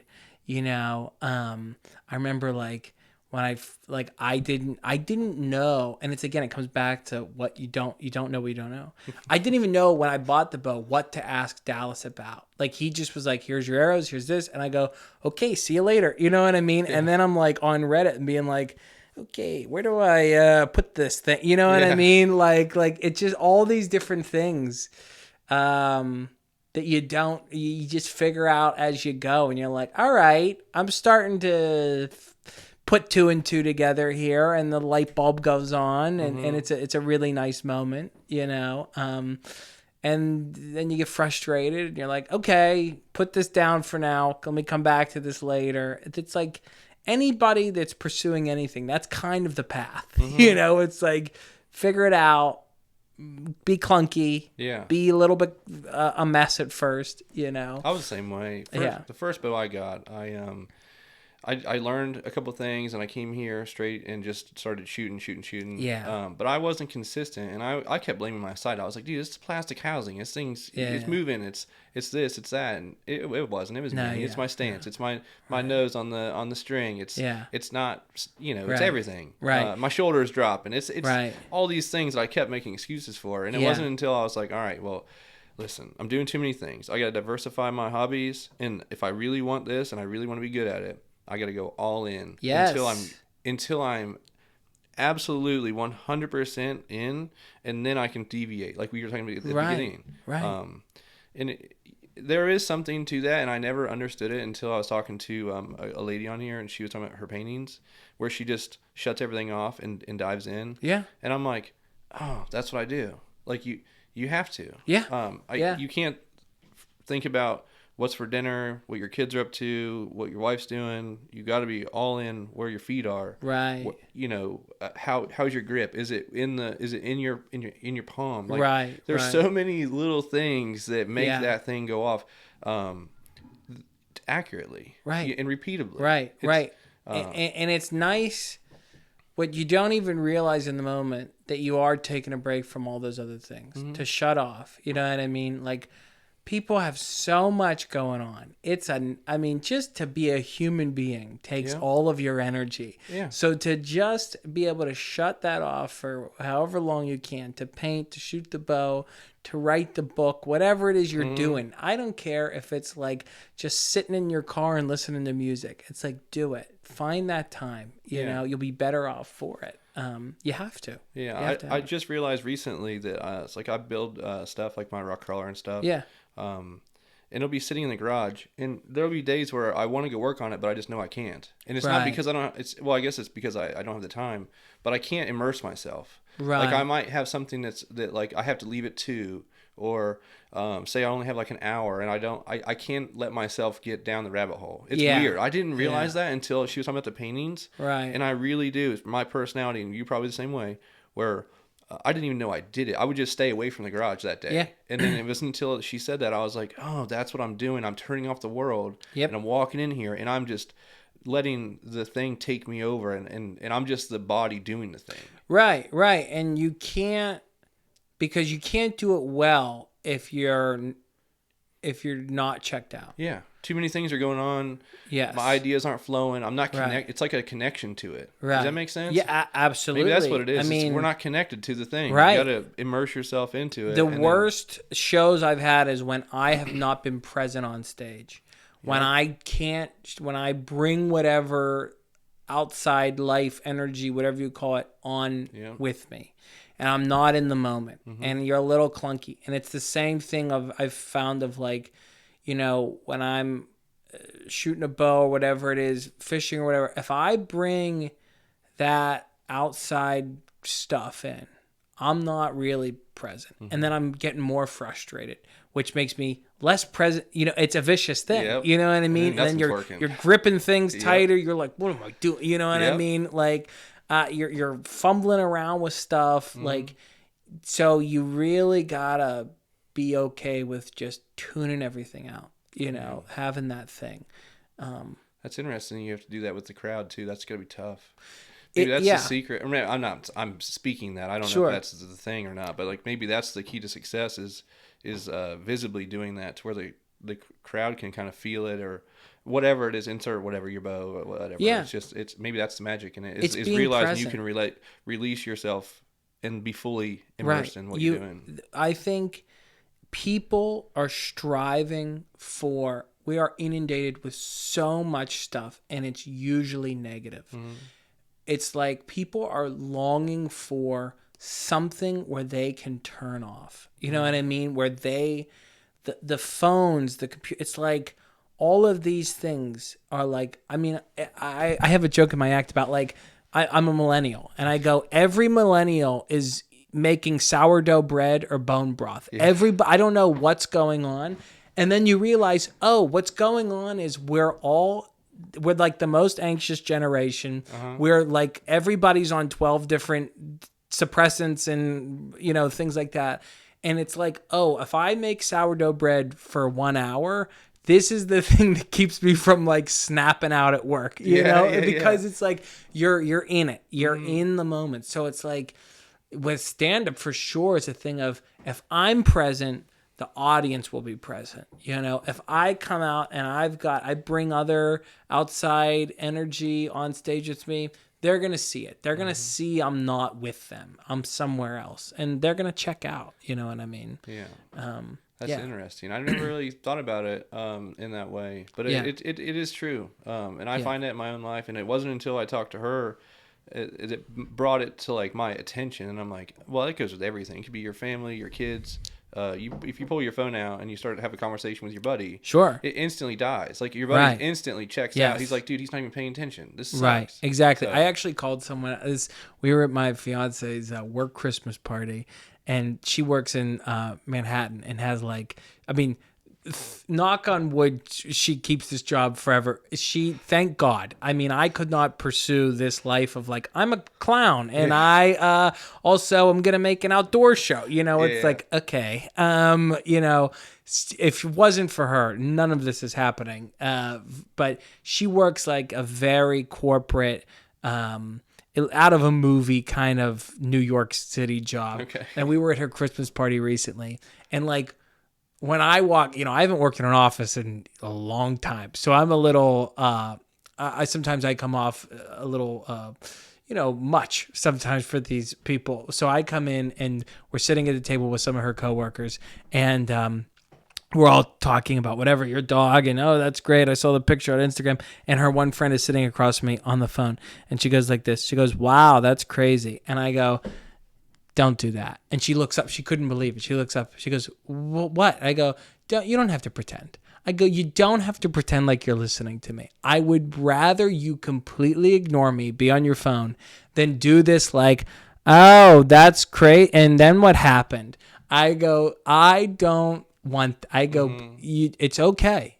Answer the email, set the team's calendar reminder, but then check back in. You know what I mean? Yeah. Don't give me this fake, like, oh, that's so great. You know what I mean? But that's the thing. Like, you gotta check out from that. You gotta unplug from that every once in a while. And I would say you're probably better when you go back into the house with the kids or back into work or you're in the garage.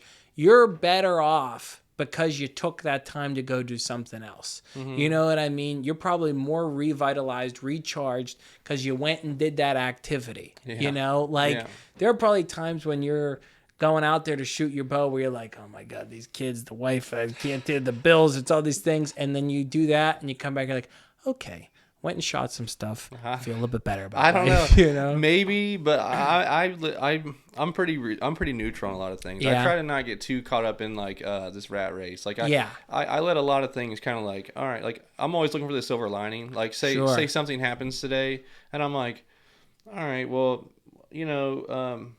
whatever. It could be like a slow car pulls out, and I'm like, well, I think they probably pulled out, and that was just me being behind them, so I wasn't in an accident. Yeah, right. There's always a silver lining in my eyes. Like, I don't know. I try to not get too caught up in this. You're one in a million, Ben. Let me tell you, most people are driving around on the edge of the end of the rope. I know. It's. I always. They're like 1 second away from getting a freaking Glock out and killing you, dude. I always tell people like, I remember we were at a bar somewhere, and a buddy of mine went out to smoke, and somebody was like, I can't believe he still smokes. And I go, you can't believe he smokes? I go, first of all, it's one of the most addictive things you can, I mean, it's like telling someone they can't believe they smoke. It's like, okay, you've obviously never smoked before because you do it for about 2 weeks and you'll never, it's like, it's literally the most addictive thing. I go, but this is what he needs. I go, whatever your thing is, I go, this guy is so at the end of his rope. He is like, go have the cigarette. Anybody that has a vice that isn't hurting somebody else, go smoke, go get the McDonald's for lunch, eat it in the parking lot, cry if you have to. Anything that keeps you from walking into the post office with a baseball bat, that is a good activity. You know what I mean? It's like, because you skip that one, you don't have the French fry, that person pulls out in front of you, now it's you're in the back of their car. You know what I mean? You're saying screw it and you're driving into them, like do the thing you have to do to like be able to release some energy and function, you know. I know all, I mean, I feel all that.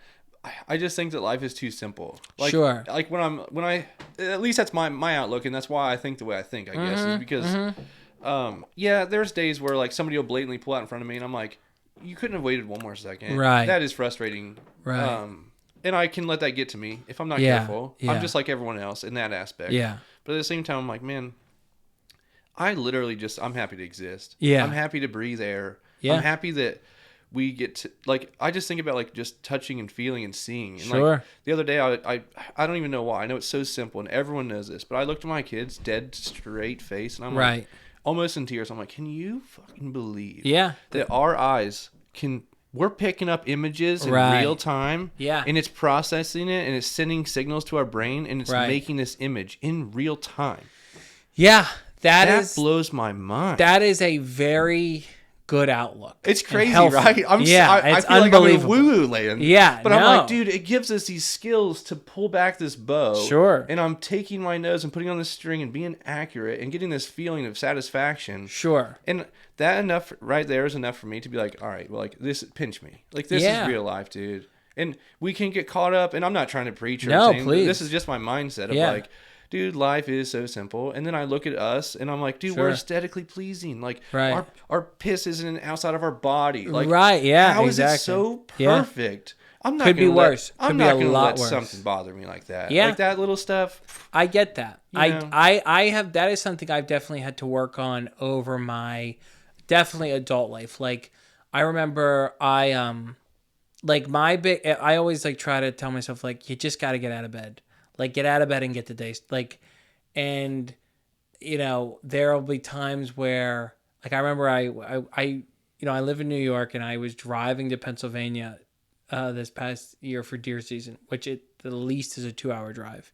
And I was doing, like, because I was doing shows at night. So I'm, like, driving 2 hours every morning out to Pennsylvania to go deer hunting and, like, film this stuff. And I remember come back at night to be at work. Yeah, and leave the woods at like 3 o'clock, 4 o'clock, get home, shower, eat something, and then be at a show. But I remember like getting up that morning and being like, oh my God, what am I doing? This is so stupid. Nobody's going to watch this. Do I even like this? And then I was in the woods and I texted my fiance and I go, please, when I get like grumpy and I get complaining about having to do this or driving, please remember to tell me that I'm enjoying this. Because it was at that moment where I was like taking it all and I go, it's a Tuesday. Some people are in an office right now. I am sitting, even if I don't see anything, I'm going to sit in the woods, probably going to fall asleep at some point. I'm going to eat a donut and like, that's like amazing. Mm-hmm. Like the fact that I can just sit in the woods for 8 hours and have no one to report to and take it in and just be like literally totally at peace. I mean, it's the most peaceful thing you could feel is to like sit outside and like be, you know, and go, this is good. Like, and you need to recognize the good moments and be appreciative of it because it's very easy to become cynical. You know what I mean? Like I definitely have a problem with like, when the person cuts me off, I'm like, I want to like tell them. You know, I always tell my fiance. It's easy though. If you travel a lot or you're driving a lot, dude, there's a different level to that. Like, you probably see it way more than I do. Right. And there's probably something to that too, where I don't drive a whole bunch. Yeah. You know, so I kind of can let it go. Yeah. But where it happens so often to you, or if you travel more, I'm assuming it happens more. Yeah. That's probably, it's tough to let it go. I also definitely have a brain, and I think this is why, like, I'm in the work that I'm in, of like, my brain picks up the little things and like hyperfixates on it. You know, it's like, I think it's what gives me the ability to like write a joke about a pen, right? Some people look at the pen and they go, that's a pen. And I look at the pen and I go, why does it look like that? Where'd they get it? How'd they get it? You know, like, but it also lends itself to a negative mindset of like, I sort of hyperfixate on little things. Like we were driving to a party once and my fiance and I were driving to one of our friends' parties and they called us and they go, can you pick up ice on the way? And she goes, hey, they need us to pick up ice. And it was like, it completely set me off. And I go, they want us to pick up ice? Oh, you're dad in training. I go, what do they just stand around drinking warm drinks? We're 45 minutes late and they're asking us to get ice. They go, they're grown-ups with cars. They can't go get, I gotta get out. And she's like, inconvenience myself. Right. Stop she's the like, car. are you good? Like, are you okay? I always make the joke. I go, my biggest problem is that in one of the Batman movies, he goes, I'm vengeance. I go, I'm vengeance. That's the problem. I want there to be accountability and so like we walk into the party, we have the ice. I go, ice is here. And like nobody says anything. And immediately I look at my fiance. I'm like, you all needed I go, you're all drinking warm drinks without me. If it was for me, this party would be nothing. You know? So that's the thing where you're like, okay, you don't have to always be at a 10, you know, check in a little bit, be appreciative, easy. You know. I agree. I say this until I go on a road trip. Right. And then everyone has to pee and I'm like, Jesus, we just left. Car, what do you mean you have to pee? Exactly. That's a dad thing. Like with the ice. I gotta inconvenience my travel to stop? Right. Yeah, I don't know. And then I sit there and I say, well, you know, sometimes, like one time we did pull off, and this is silly, I'm even bringing it up, but we pulled off in like Zanesville, Ohio. Yes. And dude, lo and behold, we got lunch and bathroom break, get back on the interstate, and it shut down because there's a wreck. And had we kept going, sure, we might have been in it. Right. You know what I mean? You don't know. Silver lining, brother. Right. Exactly. I don't know, but exactly. Hey, it all kind of worked out. Yeah. You know what I mean? It's okay. Yeah. I'll do that a lot. I'll go like, we'll be at our apartment, whatever. We'll have a crazy day. I'm on the road, whatever. And we'll be sitting there with our dogs. And you just go like, okay, this isn't so bad. To be sitting here watching a movie. We just had dinner. Yeah. The dogs are sleeping. This is like, if you really look around and take some accountability of what's going on here, some inventory, pretty good. Yeah. Really, actually a good life. Yeah, grounding yourself. Yes, again, ground yourself. Put your hands in the dough. Make some bread, for God's sake. Yeah. Make some bread and settle down. Yeah. Yeah, exactly. That's awesome, man. Yeah, I'm right there with you. I just try to be present. Right. And it's the little things though, like the hunting and the being in the woods. I can't tell you how many freaking trips that I've been out, and it's okay. I'm okay with it. Yeah. It's the packing up my boat. It's hooking it up, taking my truck. the ride out to the spot. It's like, man, I've been on so many of those, and each time I get back and I'm like, oh, thank goodness. Like, I'm so pumped, whether I harvest it or not, Yep. Yep, And it exactly. was like that experience of the cold or whatever. And I'm like, I just get to exist out here and put yourself in this area. And I'm like, can I get any luckier? Absolutely. If I got a deer, I would feel unworthy of it. Like, I don't Yes. deserve it. Well, that's what I think the other thing too is, and that was a real big, not to bring it back to this, but that was a real big goal of mine when I started working on this idea of an outdoor show. Was like, it is not about what you come home with. It really, I mean, I get, we have this idea of putting meat in the freezer. Mm-hmm. Very honorable, very noble. Most people are about 15 minutes from a Walmart. You know Right. what I mean? If you want to put meat in the freezer, you go and get some meat. It's like, I totally, it's a very noble cause, but really the idea that success has to be like, I got a deer this year. Like in this past year, I've had the ability, very fortunate, to go home and deer hunt at home. I went turkey hunting on Long Island. I didn't even know there were turkeys lived on Long Island, let alone you could hunt them there. Wow. And it's like, it's 2 hours from my apartment. It's like, you think of Long Island, you think of the Sopranos or whatever, it's like, it's beautiful. Like I found this like state game land on Long Island where turkeys are thriving and there's deer, and it's like, I didn't get a turkey, but it's like, it's cool that I'm there. I got to hunt in Maryland this year. I had never been to that part of Maryland and been out, and it's like, yeah, that's fun. That's success. That has to be the success of just like being out there. It's experiencing it for the first time. Wow, I didn't know I could do this. I'm doing it.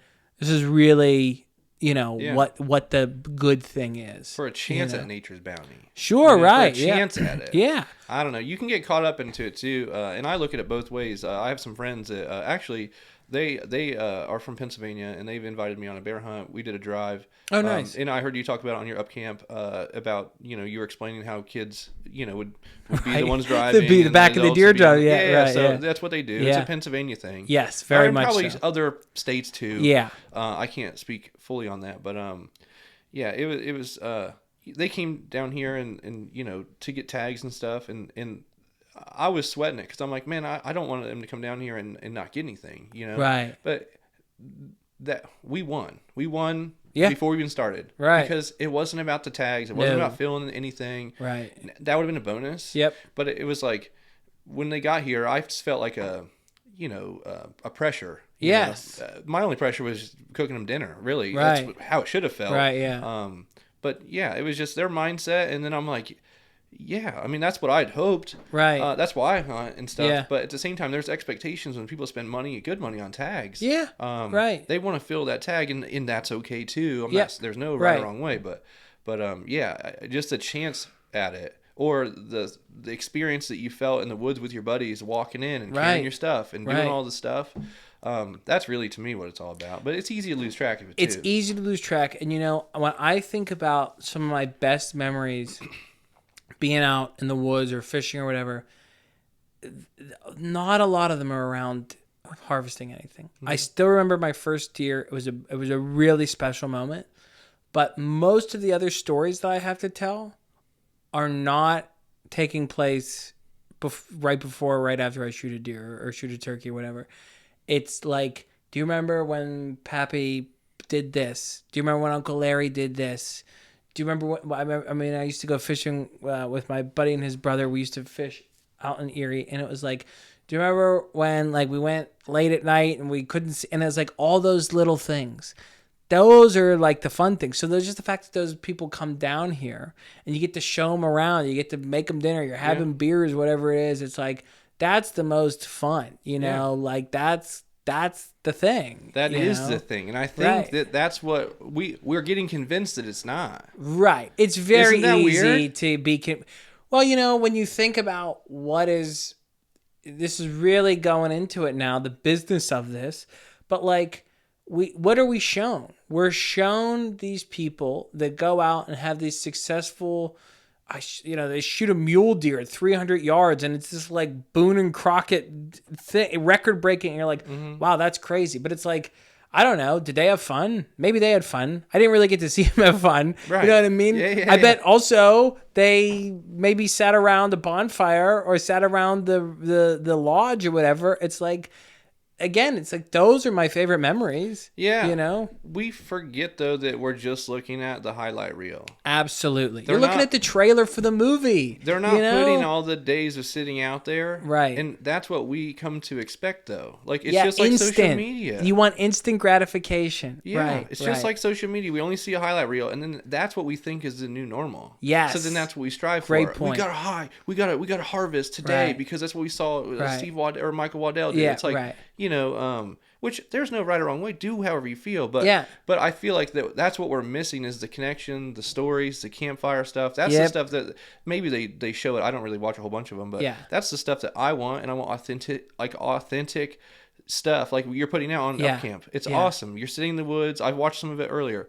And that's the connection, the conversations, the experiences, and like you talking about the double wide trailer and your grandpop and stuff. Right. And like that's what is actually depressing to me. Is now I'm going to this bear camp I got invited to up there, and it's slowly there's actually is thriving, but the area up there that is slowly a dying thing. That like the kids aren't carrying the traditions on. No, yeah, right.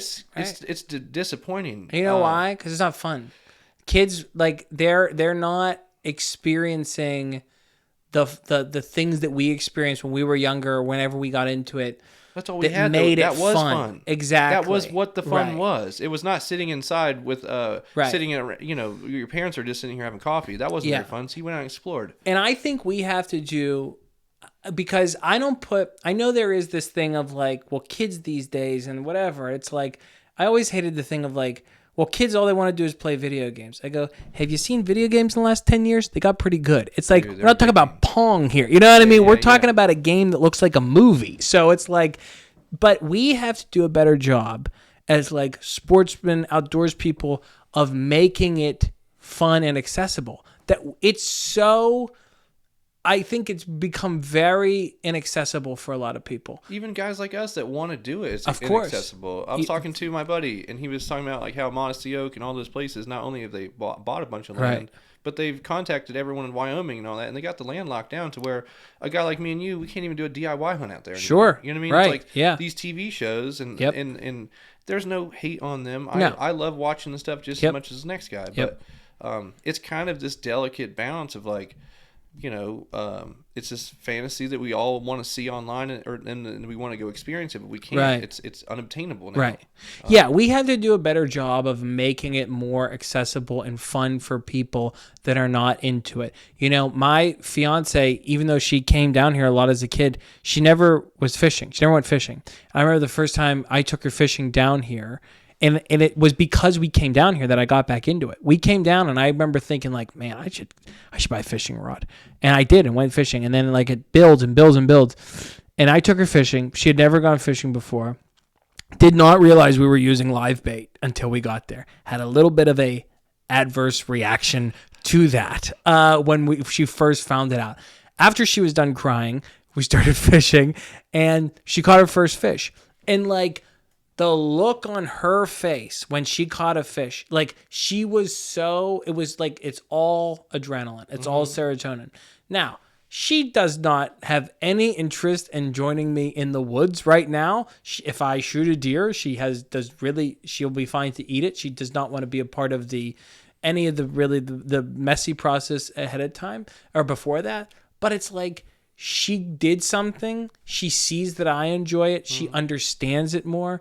We have to do a better job of like meeting people on their turf. There's always like this thing. I don't know if you feel this, but like there's this idea now in all aspects of life that people have to come to you and like agree with you. It's like, no, you got to convince them. Mm-hmm. You have to do a better job of convincing. And maybe it's like my mind is a comic of like the audience doesn't come there for me to seek my approval. I go there to seek theirs. Mm-hmm. we have to do a better job of meeting people on their thing of like, hey, here's why I like this. You don't have to love it. If you're interested, I think you would have some fun doing this. I think you'd have some fun going fishing or going on a pheasant hunt or whatever. Maybe just have fun shooting a gun for the first time or shooting a bow for the first time. You know what I mean? Yeah. So it's like all those things we have to do a better job. And they go, well, hunting numbers are down or this or that. It's like, yeah, what's fun? It's not fun to be miserable with your brother-in-law or your uncle if they're like hell-bent on like, I got this buck on camera. If we don't find it, it's like, okay, now it's starting to feel like work. You know what I mean? It's like, have some fun. Enjoy yourself. You know, meet them where they are. You know, I really believe that. Yeah, I agree. There's a lot of different little things, but I know from my own experience, I look at my son, specifically him, my daughter, I don't know, she seems to be naturally good at a bunch of stuff she's interested in, but my wife has already shown her a lot of the things where I look at my son, he hangs out with me the majority of the time, I'd say. Sure. And I as a dad, I want him to be like naturally good at something. Right. But I forget, I got to teach him first. You know what I mean? Like you got to give them the foundation, and then let them build on that, and they will come to the occasion eventually. Yes. But patience and getting them started, right. You know, is definitely a thing too. Where, like, I can imagine, I didn't grow up in a hunting family, but I imagine if my dad took me hunting, it would have been a disaster because he would have probably expected too much. Right. I wouldn't have done things correctly, and it could have turned me off too. Yeah. So there's that aspect of it too. Right. I'm just saying, there's a lot of little things that go into it. But, I just think that it's nice though that we stay grounded and we can appreciate, you know, going out there and coming home with nothing. Right. And that's all we needed. Just do it. You know. Yeah. And if it's not for everyone, maybe everyone wants to go out there and kill something. That's cool too. Right, go for it. But maybe you just want to go out and walk around the woods. You know what I mean? Trail run, whatever. Just take an hour of your day to go walk around or sit or fall asleep. You know what I mean? I've fallen asleep in the woods more times than I can count. And it's like, okay, if nothing else, I caught a nap in the middle of the woods. Not a bad way to spend a day. You know, when you really think about it, it's not the worst way to spend a day. I thought about getting a strap for my tree stand. Every now and then I'm sitting up there and I'm like, thank God I'm freaking wrapped up in this, at least my harness, because it's somehow that tree just swaying. You're up there, just in, you know, an hour or two, man, falls right asleep. Head starts bobbing. Absolutely. Trying to keep the eyes open. Yeah, exactly. Yeah, there's something to it. I really enjoy it. Have you had any success this year? This year, not harvested anything. I mean, I fished a lot this year, fished hard, and caught a lot of. I actually felt very successful fishing this year. For as far as a hunting standpoint, haven't harvested anything. Saw when I was turkey hunting out on Long Island, I came as soon as I walked in the woods, they were gobbling, and that was like thrilling. You know, I mean, that's like you can't beat that. And got close. Ended up like actually like sort of stalking down this turkey, but never got a shot off. But like was close enough to sort of see it, move through the brush. Couldn't get set up on it, but like. Because of that experience, I like came home and was like talking about it. And it was like running through my head. And you're like, And so like there is something really fun about having that, you know, of like, oh yeah, outsmarted me this time, but next time I'm gonna get you, you know. Had a couple like close calls and like I was out in Pennsylvania not that long ago, and as I was walking out, I just like two different times as I was walking out, 2 deer were coming at me and couldn't get them. Like, you know, this is my first year bow hunting, so it was like I'm not gonna put myself in a situation where I'm taking any sort of risky shot, you know. So never could get in a position to set up on it, but it was a thing of like just the fact that I saw a deer. Yeah. I mean, people like hunt all season and sometimes see no deer. The fact that like I'm like, that's cool, I saw a deer.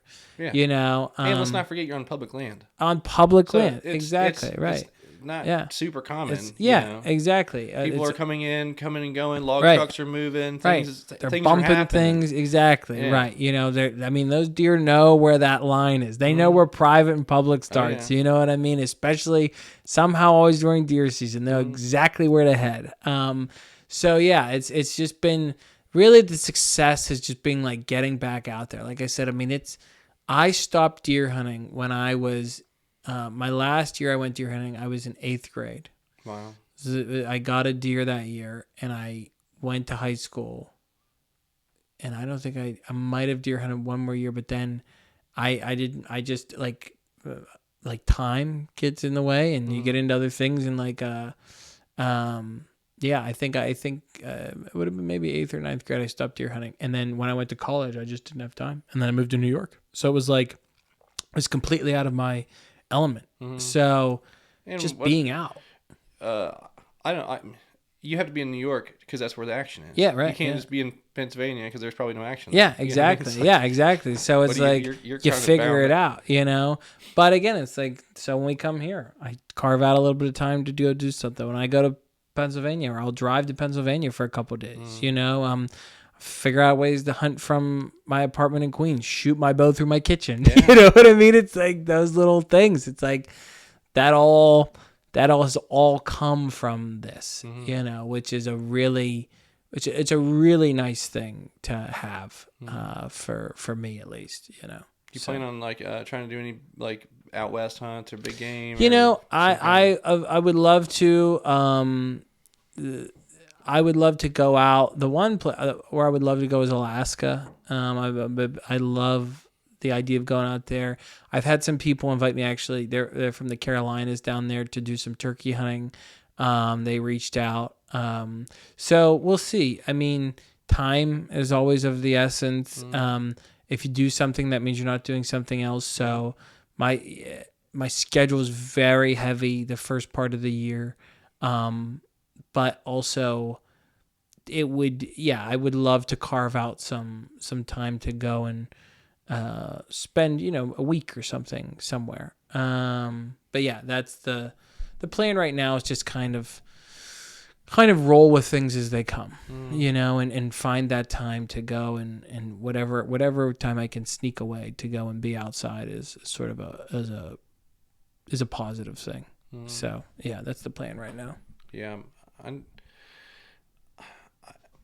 I really enjoy being outside, outdoors, traveling too. Like I fantasize about like the road trip out west and like packing down my truck and doing that stuff. But I don't know. And then I think about, well, most of the stuff I want is right here. So I'm right. I'll just kind of, whitetail's cool with me, and that's good enough. But maybe one of these days, if the opportunity presents itself. Exactly. But it's cool how we meet people, or like your path takes you on these different lefts and rights, and you end up meeting people that are inviting you to Alaska. Right. Yeah. I met some people at an archery event. They were like, "Hey, you want to come on a bear hunt?" And I'm like, "Right, sure." I think I'm going to get murdered. Yeah, exactly. They end up being the nicest freaking people ever. Yeah. And it's like, it's more than the success or whatever. I mean, it's fun to talk about it, but it is about the people that you meet and the friendships and the bonds that are made. And going on a hunt are like the memories, like you talking about, like your grandfather and your dad and stuff. Right. Like, yeah. I really think overall, that's the thing that we're getting convinced isn't the thing. Is the memories and the love that's shared. Absolutely. Like we're chasing this thing on the highlight reel. We're getting convinced that's the normal, and then we're questioning whether or not like hanging out with our grandfather and our dad is like not fun. Right. You know what I mean? But right. We're getting convinced that that's not fun. Right. Is that making sense? Absolutely. It's it's a weird thing, and it's kind of depressing. We're getting the wrong thing out of it. Yeah. And I don't know. I just look at it like, even the hunters from Pennsylvania, they're not like blood family, but I love them like they are. Sure. Like, it's amazing that you can have that kind of friendship from people that just share the same hobby or the same common ground as you. Absolutely. I mean, when I was a kid going to deer camp, there were people I only saw there. Mm-hmm. And that was so much fun to see them. My uncle lived in New York at the time, and it was the only time I really saw him and my one cousin. It was like, we just laughed and had the most fun. It was like I got to hang out with my pap for a week, skip school. That was fun. So it's like, those are the things. Again, it's like most of those memories do not involve shooting a deer. Yeah. They involve like laughing about somebody falling or forgetting something, or somebody something that? said Yeah. exactly right, Or the jokes and stuff that were Right. made up, Of course, yeah. I'm sure that's a riot, Just sitting around the and campfire with just you guys. the sitting around. Yeah, I mean, we'd sit at my uncle's farmhouse, and we would I would as a kid, I would laugh almost until I peed myself. It was the funniest thing you could do, was just be around and watch them all interact and react to each other, and I was just wanted to be a fly on the wall. I wasn't even saying anything. I just was Enjoying being there. enjoying it, and just cracking up, and it was just the best. It was the most fun you could have, and that's what I strive to have now. It's just fun. Have some fun doing it, Yeah, it wasn't until I guess it's been probably a while back where I was like, one day it just hit me. I'm like, and it was out of nowhere. I don't even know why. Maybe it's an age thing. Maybe it's a maturity thing. I don't really know. But one day I just nothing freaking matters. Yeah, right. All the tangible stuff we have is cool. Yeah. But it doesn't matter at the end of the day. Yeah. At the end of the day, it all becomes somebody else's burden. Yeah. So it's the love and the memories and the experiences that are shared are the only things that you're taking with you. Absolutely. Does that make sense? Yeah. And the only thing you're leaving behind other than tangible junk. You know what I mean? That's what most people. No one's going to talk about. The things that you had. They're going to talk about the times they had with you. Right. So it's give them nothing else. Give them something good to talk about. Yeah. You know what I mean? Well, and then that's what makes this all more fun and real. Right. Is this, is the fun part, the experience. Yeah, absolutely. Coming in here and hanging out and actually getting the time to set aside to get to know somebody. Absolutely. And have an intelligent conversation too. Right. Yeah. And it's just amazing. Just be. Yeah. Yeah. Just be in the moment. Yeah. I try to not go too woo woo. I know that things have to work and life and bills and shit. I get that too. I just, at the end of the day, that's what keeps me grounded, is knowing that man, I'm just happy to be here. And I'm happy to share the experiences, and each one I'm flabbergasted that I get to do it. I'm this is, are you kidding me? This is awesome. I get to take a couple hours out of my day and go hook my boat up and go hunt deer. I mean, this is amazing. Dude. Pinch me. Right. Exactly. So, yeah. There are a lot of people that will never get that experience. I know. And maybe those are the people that are, going postal at the post office or whatever, yeah, exactly. Just go outside. Just take 10 minutes. You know what I mean? Yeah.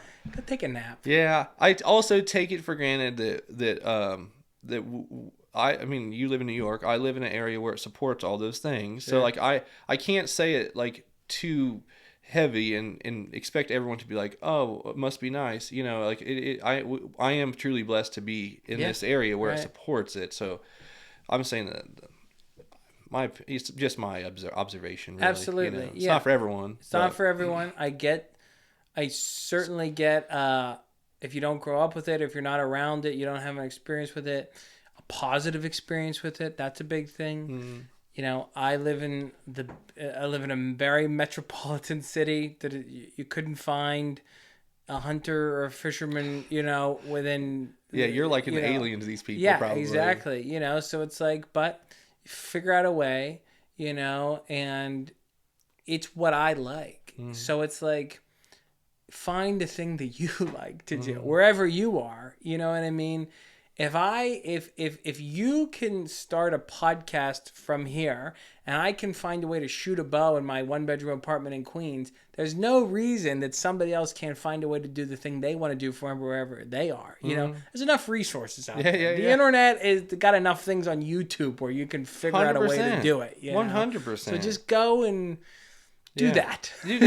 That's what's funny about this thing is I'm not even a carpenter. I mean, I'm pretty handy. I have tools and things and saws and all that stuff. And, but just throwing this together. I mean, I know the basics of carpentry and stuff, so I'm not a complete dummy, but, they'll drive to do it and actually see it come together. And I'm well, it's really amazing. I don't know. I'm just going to keep ramrodding this thing. And I guess I just immersed myself in it and let my hands just kind of do the thing. Let them do the work. And, I guess I had to research some stuff, and that was, to do it the somewhat correct way. Yeah. And it's obtainable for everyone. Absolutely. I guess is what I was trying to say. It was if I can do it with basic minimal stuff, there's probably not much that somebody else can't do that's just like this. Absolutely. Or insert whatever, shooting the bow, going into the woods. There's public land everywhere. Yeah, So exactly. but yeah, I don't know, man. I really did enjoy watching Up Camp earlier. I watched your first episode. I didn't watch the next ones. It's okay. But I plan to. I appreciate it. Any view is a good view. Dude, it looks like you have good viewership on it. Yeah, for being so new. It's gotten. I've been very fortunate to have some, people support it, come on shows like this, talk about it. Again, the goal is to just create something that people can enjoy, that's relatable, and the people that like it, I'm very, very appreciative of anybody taking the time to watch it. Yeah.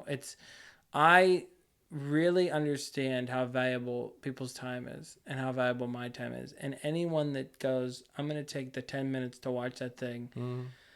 There's a lot you could be doing in that 10 minutes. Yeah. And the fact that you'll take that time to watch it is very much appreciated, But yeah, it's been a lot of fun to make.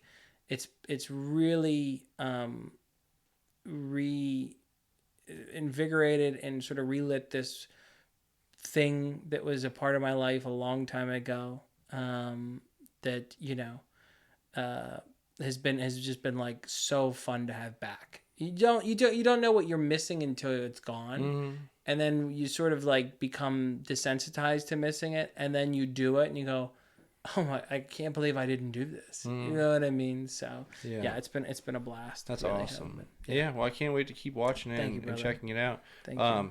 And then I didn't realize it until shortly after. I mean, I watched some of it, but then I saw you had the podcast on the back booth. Oh yeah, booth in the back. Booth in the back. Yeah. It seems like it's getting pretty big. It's starting to get a little bit of traction. We always are like, just get me one more subscriber, one more follower. I only saw the Instagram. Are you actually doing this on Spotify and YouTube? We have it's all on YouTube. Okay. So we just do the video on YouTube. They're in like short little 5 to 7 minute episodes. But in January we're gonna put out our first like hour long one. Oh, cool. We did a 3 camera shoot. We're calling it like the special. Yeah. But again, it's just a way of like hanging out with a buddy and trying to be silly. You know what I mean? Yeah. So it's interesting to see what the conversations come up with, though. Like this one, I just launched a podcast today, and I listened back to it earlier. I was working, and I'm like, man, I'm happy I do this. Absolutely. It was one of the best podcasts. Right. I know I'm saying it. I was part of it, so maybe not everyone's opinions like that. But sure. I'm like,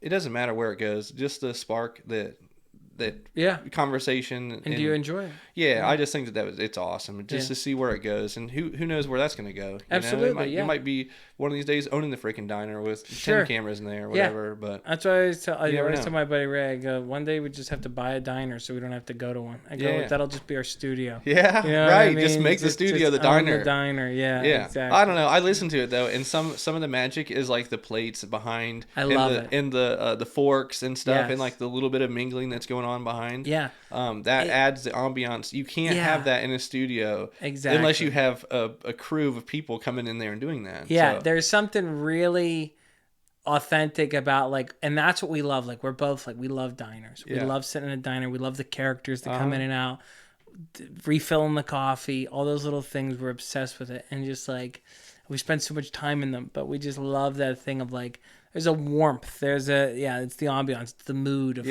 hearing the waitress yell at somebody, you know, off camera. Yeah, that's what we were really hoping to capture. It's maybe it really feels like you're there. Yeah, that's what we want. It's cool. Yeah, I listened. I watched the Instagram of it, and I was like, man, I'll check back. I appreciate that. Is it cool? Does the waitress and stuff do they enjoy it too, or is it weird? You know what's funny? They've never brought it up. Oh, really? We go to the same diner. We shot in Pittsburgh. We were both home for the holidays, and we did tell them because we were bringing in 3 cameras and lights and everything, and they were very cool about it. But the diner we usually shoot at, we have 2 GoPros. We set it up.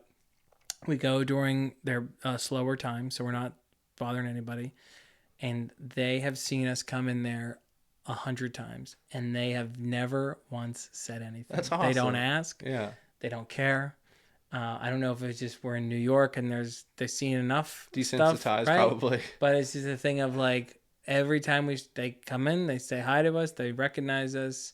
How are you? Same waitress almost every time. Nice. And never said a word. That's cool. Yeah. Yeah, We just that's kind of awesome. do it. Yeah. Hell yeah. Guerrilla style. Yeah, So, well, I was curious about that. Like how, even myself, I think about like filming some stuff like just Yeah. for fun, Yeah, like yeah. out in public Yeah. or like whatever. And I always feel weird like pulling a camera out.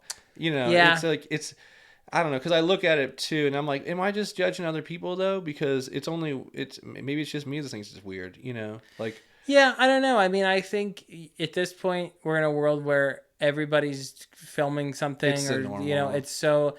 I mean, I was sort of that way when I first started shooting this outdoor stuff of like, I'm fishing in a public area and I have a GoPro out, but then it's like, literally 3 people came up to me and they go, "You shooting for YouTube?" And I go, "Yeah." And they go, "Oh, nice. What's your channel?" I have a channel too. Like, everybody's doing it. So it's like, you're not really, it doesn't really matter. You know what I mean? It's like, it's okay. Everybody's kind of doing the same thing. That makes sense. So, yeah. Yeah, I'm guilty of like living in the moment.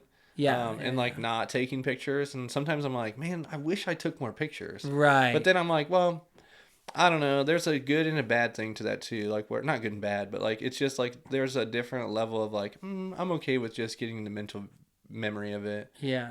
And being here and being maybe more present. But Right. I guess maybe where I'm saying I'm judging, and I don't really try to be, and it's not negative, but like when I see like the girl in the bathing suit and the boyfriend's down there taking pictures on the beach at the water, That's a I'm tough like, look. yeah, that's I can't tough. do that. I can't get into that. I you get know? that. I've definitely looked at that and been like, oh man, that's tough. That's that poor guy. Yeah. But then also, to put yourself in that situation, I have definitely been the boyfriend of like, hey, take a picture of me by this. And if you just do it right the first time, you usually can be done pretty quickly. I've definitely gone to that situation. I'm like, okay, here. And I'm not paying. And she goes, yeah, you didn't even look. My eyes are closed or this. And it's like, all right, this isn't my cup of tea. But if I just put it like 30% effort in and take this picture, it'll be done. So I empathize. Yeah, me too. It's a weird thing. yeah. But, yeah. Hey, we're in a content creation time, so it's very normal. Yeah. I think. Yeah. I guess so. Yeah. Well, let me look through my list of questions real quick and buddy. What do we make sure I touched on everything. Yeah. Dude, you know what? I put it on here. I'm gonna bring it up. It's super interesting to me that like a person like Billy Bob Thornton is a actor. Yeah. But he gets super annoyed that people don't know him as a musician. Right. And I'm like, did you? Not that it matters, but it's just one of those things where it's like, person in the public eye. It's like, who knows that you're... And that goes back to my comedy thing or my comedian thing with David Spade and all those guys. Sure. It's like, I guess that's where the thought came from. It's like, it's kind of weird. Like, I wonder if they all would get mad if like you didn't know they were comedians. Yeah, I don't know. I mean, I think if you're Billy Bob Thornton and you've made a living, a very good living, and people don't know that you're a musician, sorry, Billy Bob. I hate to take the audience's side, but really not your, I never it's like, knew. Yeah, it's like, it's just a thing of like, you gotta be okay with being famous in one. Very hard to be famous in two mediums. The fact that you're famous in one, kind of be okay with that. Okay? Yeah. I wanted to say congrats on recently getting engaged. Thank you, buddy. Yeah, I appreciate that. I heard that on your, I think it was Up Camp. Yes, yes. And I'm like, that's cool. Heck yeah, man. We just got engaged in October. Cool. Yeah, and it's been very fun. That's awesome, dude. Yeah, I recommend it. If you're thinking about getting engaged, whoever's listening, just do it. Find a person. Yeah. It's what it is. It's nice to have somebody watching your back. Yeah. I always like joke around with my fiance. I go, I'm in my 30s. I've never stretched. If I slip in the shower, that's kind of it. Yeah. So it's good to have somebody. There's at least somebody else in the world that has some interest, whether I live or die. Yeah. Yeah. It's a good thing to have. No, it's great, man. How long you guys been together? We've been together 3 years. Okay. Yeah. That's cool. Yeah. We met in New York and, we live together. We got 2 dogs. We're engaged. So we're doing our little domestic bliss in Queens. Yeah. Damn right, dude. So, well, congrats. And thank you, I wish the best for you guys. Thank you. Yeah, I just made a quick list. I want to make sure I touched on everything. Yeah, buddy. Did I ask everything that you wanted to get out? Absolutely. This Yeah. has been fantastic. Okay. Well, I was going to ask you, do you travel a lot for comedy? But it sounds like you would go pretty much anywhere, Indiana and all over the place. So drive cornfields. yeah, Right? you know. It's Cornfields. interesting though that the booker has connections all over the place. That's Well, what I guess is what blows there's my just so many. There's so many, and there's every town has somebody that's booking comedy. Yeah. You know. Oh, let me ask you this. Good. What's it mean to be a professional comedian? Like, what's the threshold? Great question. Like, what's the threshold? I think you have to define that yourself. To me, it was when I've worked a lot of day jobs and temp jobs and stuff, and there got to be a point where I go, I can't do this anymore. Like, I don't have the time. I'm on the road so much, and so I felt like I was a professional when I was not working those other jobs anymore. You know, when I would go, I'm taking off on Fridays and I'm coming back late on Mondays because I'm doing the road and stuff. To me, that was a really big point when I would say, I'm done with this other line of work. Yeah, all in, making actual living. Right, yeah. Making it. Some money, you know, being able to kind of pay, you know, when you're just, all right, I could pay the bills and I'm not living outside of my means, but it's like I'm able to earn. Yeah. You know, that was a really big moment for me. Mm-hmm. Yeah. Yeah, I was just curious. Yeah. I didn't know if it meant like the. I kind of assumed that's what it was, but I was like, well, is there a certain threshold where you feel like you made it with like a dollar amount, or like does that determine? Not that it did. I didn't think it did. Yeah, no, but, I think it has to be personal. Yeah, You you're doing the thing. It's like I guess being a business owner. Like you're not working for somebody else. Yeah, no, yeah, that's killer. Exactly. I love it, man. Yeah, I think that's pretty much it, man. Okay, cool. But yeah, I just really enjoyed hanging out. I appreciate it, man. And I'm glad you reached out too, because I was kind of flattered, honestly, where you're like, you know, you have a social media following and things like that. And I was like, well, that's cool. It's interesting enough. Not that it's not interesting enough, but like, I was flattered that you would come on and you know, help get this thing exposure, really. Of course. And then it's a networking thing from here. So yeah, it's like, now, you know, now I know you exist on YouTube and things, and I can kind of stay in contact if you're in town and you want to hit me up and go fishing in the summer. Absolutely. I'm a fair weather fisherman. I ain't out there, you know, those guys are out there. Those are some real dudes. Yeah, I just have other priorities. Now, I get it. It's a priority thing for me. Would I do it in the cold? Sure. But it's just priority for me. I get lots of things going on. But But yeah, if you want to hit me up and stay in contact, for sure. Of course. Love that, dude. And likewise, it's such a pleasure to be on here, and I really appreciate it. Yeah. Well, I'm super happy you came on. One more question. Yeah, buddy. Is there a comedy scene in Ocean City? You know what? It's funny. I did a show in Rehoboth. Really? Last year I did a show when I was down here for White Marlin. I hit some people up. There's a thing called Don't Tell Comedy, and they have an Ocean City chapter that basically runs like from Delaware down to Ocean City, and they run these pop-up shows. They're very good.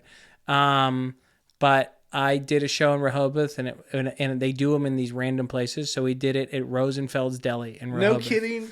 And they closed down the deli at night, and I'm not kidding. It was one of the most fun shows I've ever done. Wow. It was such a blast. That's badass. I would highly recommend, if you're in the Ocean City area, look up Don't Tell Comedy, Ocean City. Is it like a social media thing? And on your website, on their website, they list where they have shows. That's awesome. Yep, it's really fun. I want to try to hit one because it's something that like I used to listen to it, and I put it on and I go to work and listen to it, but it's like slowly kind of just fell to the wayside, and I don't know why. That. It's simple pleasures, and it's funny, and it's joy, and it I don't know, it just brings so much enjoyment to most people's days.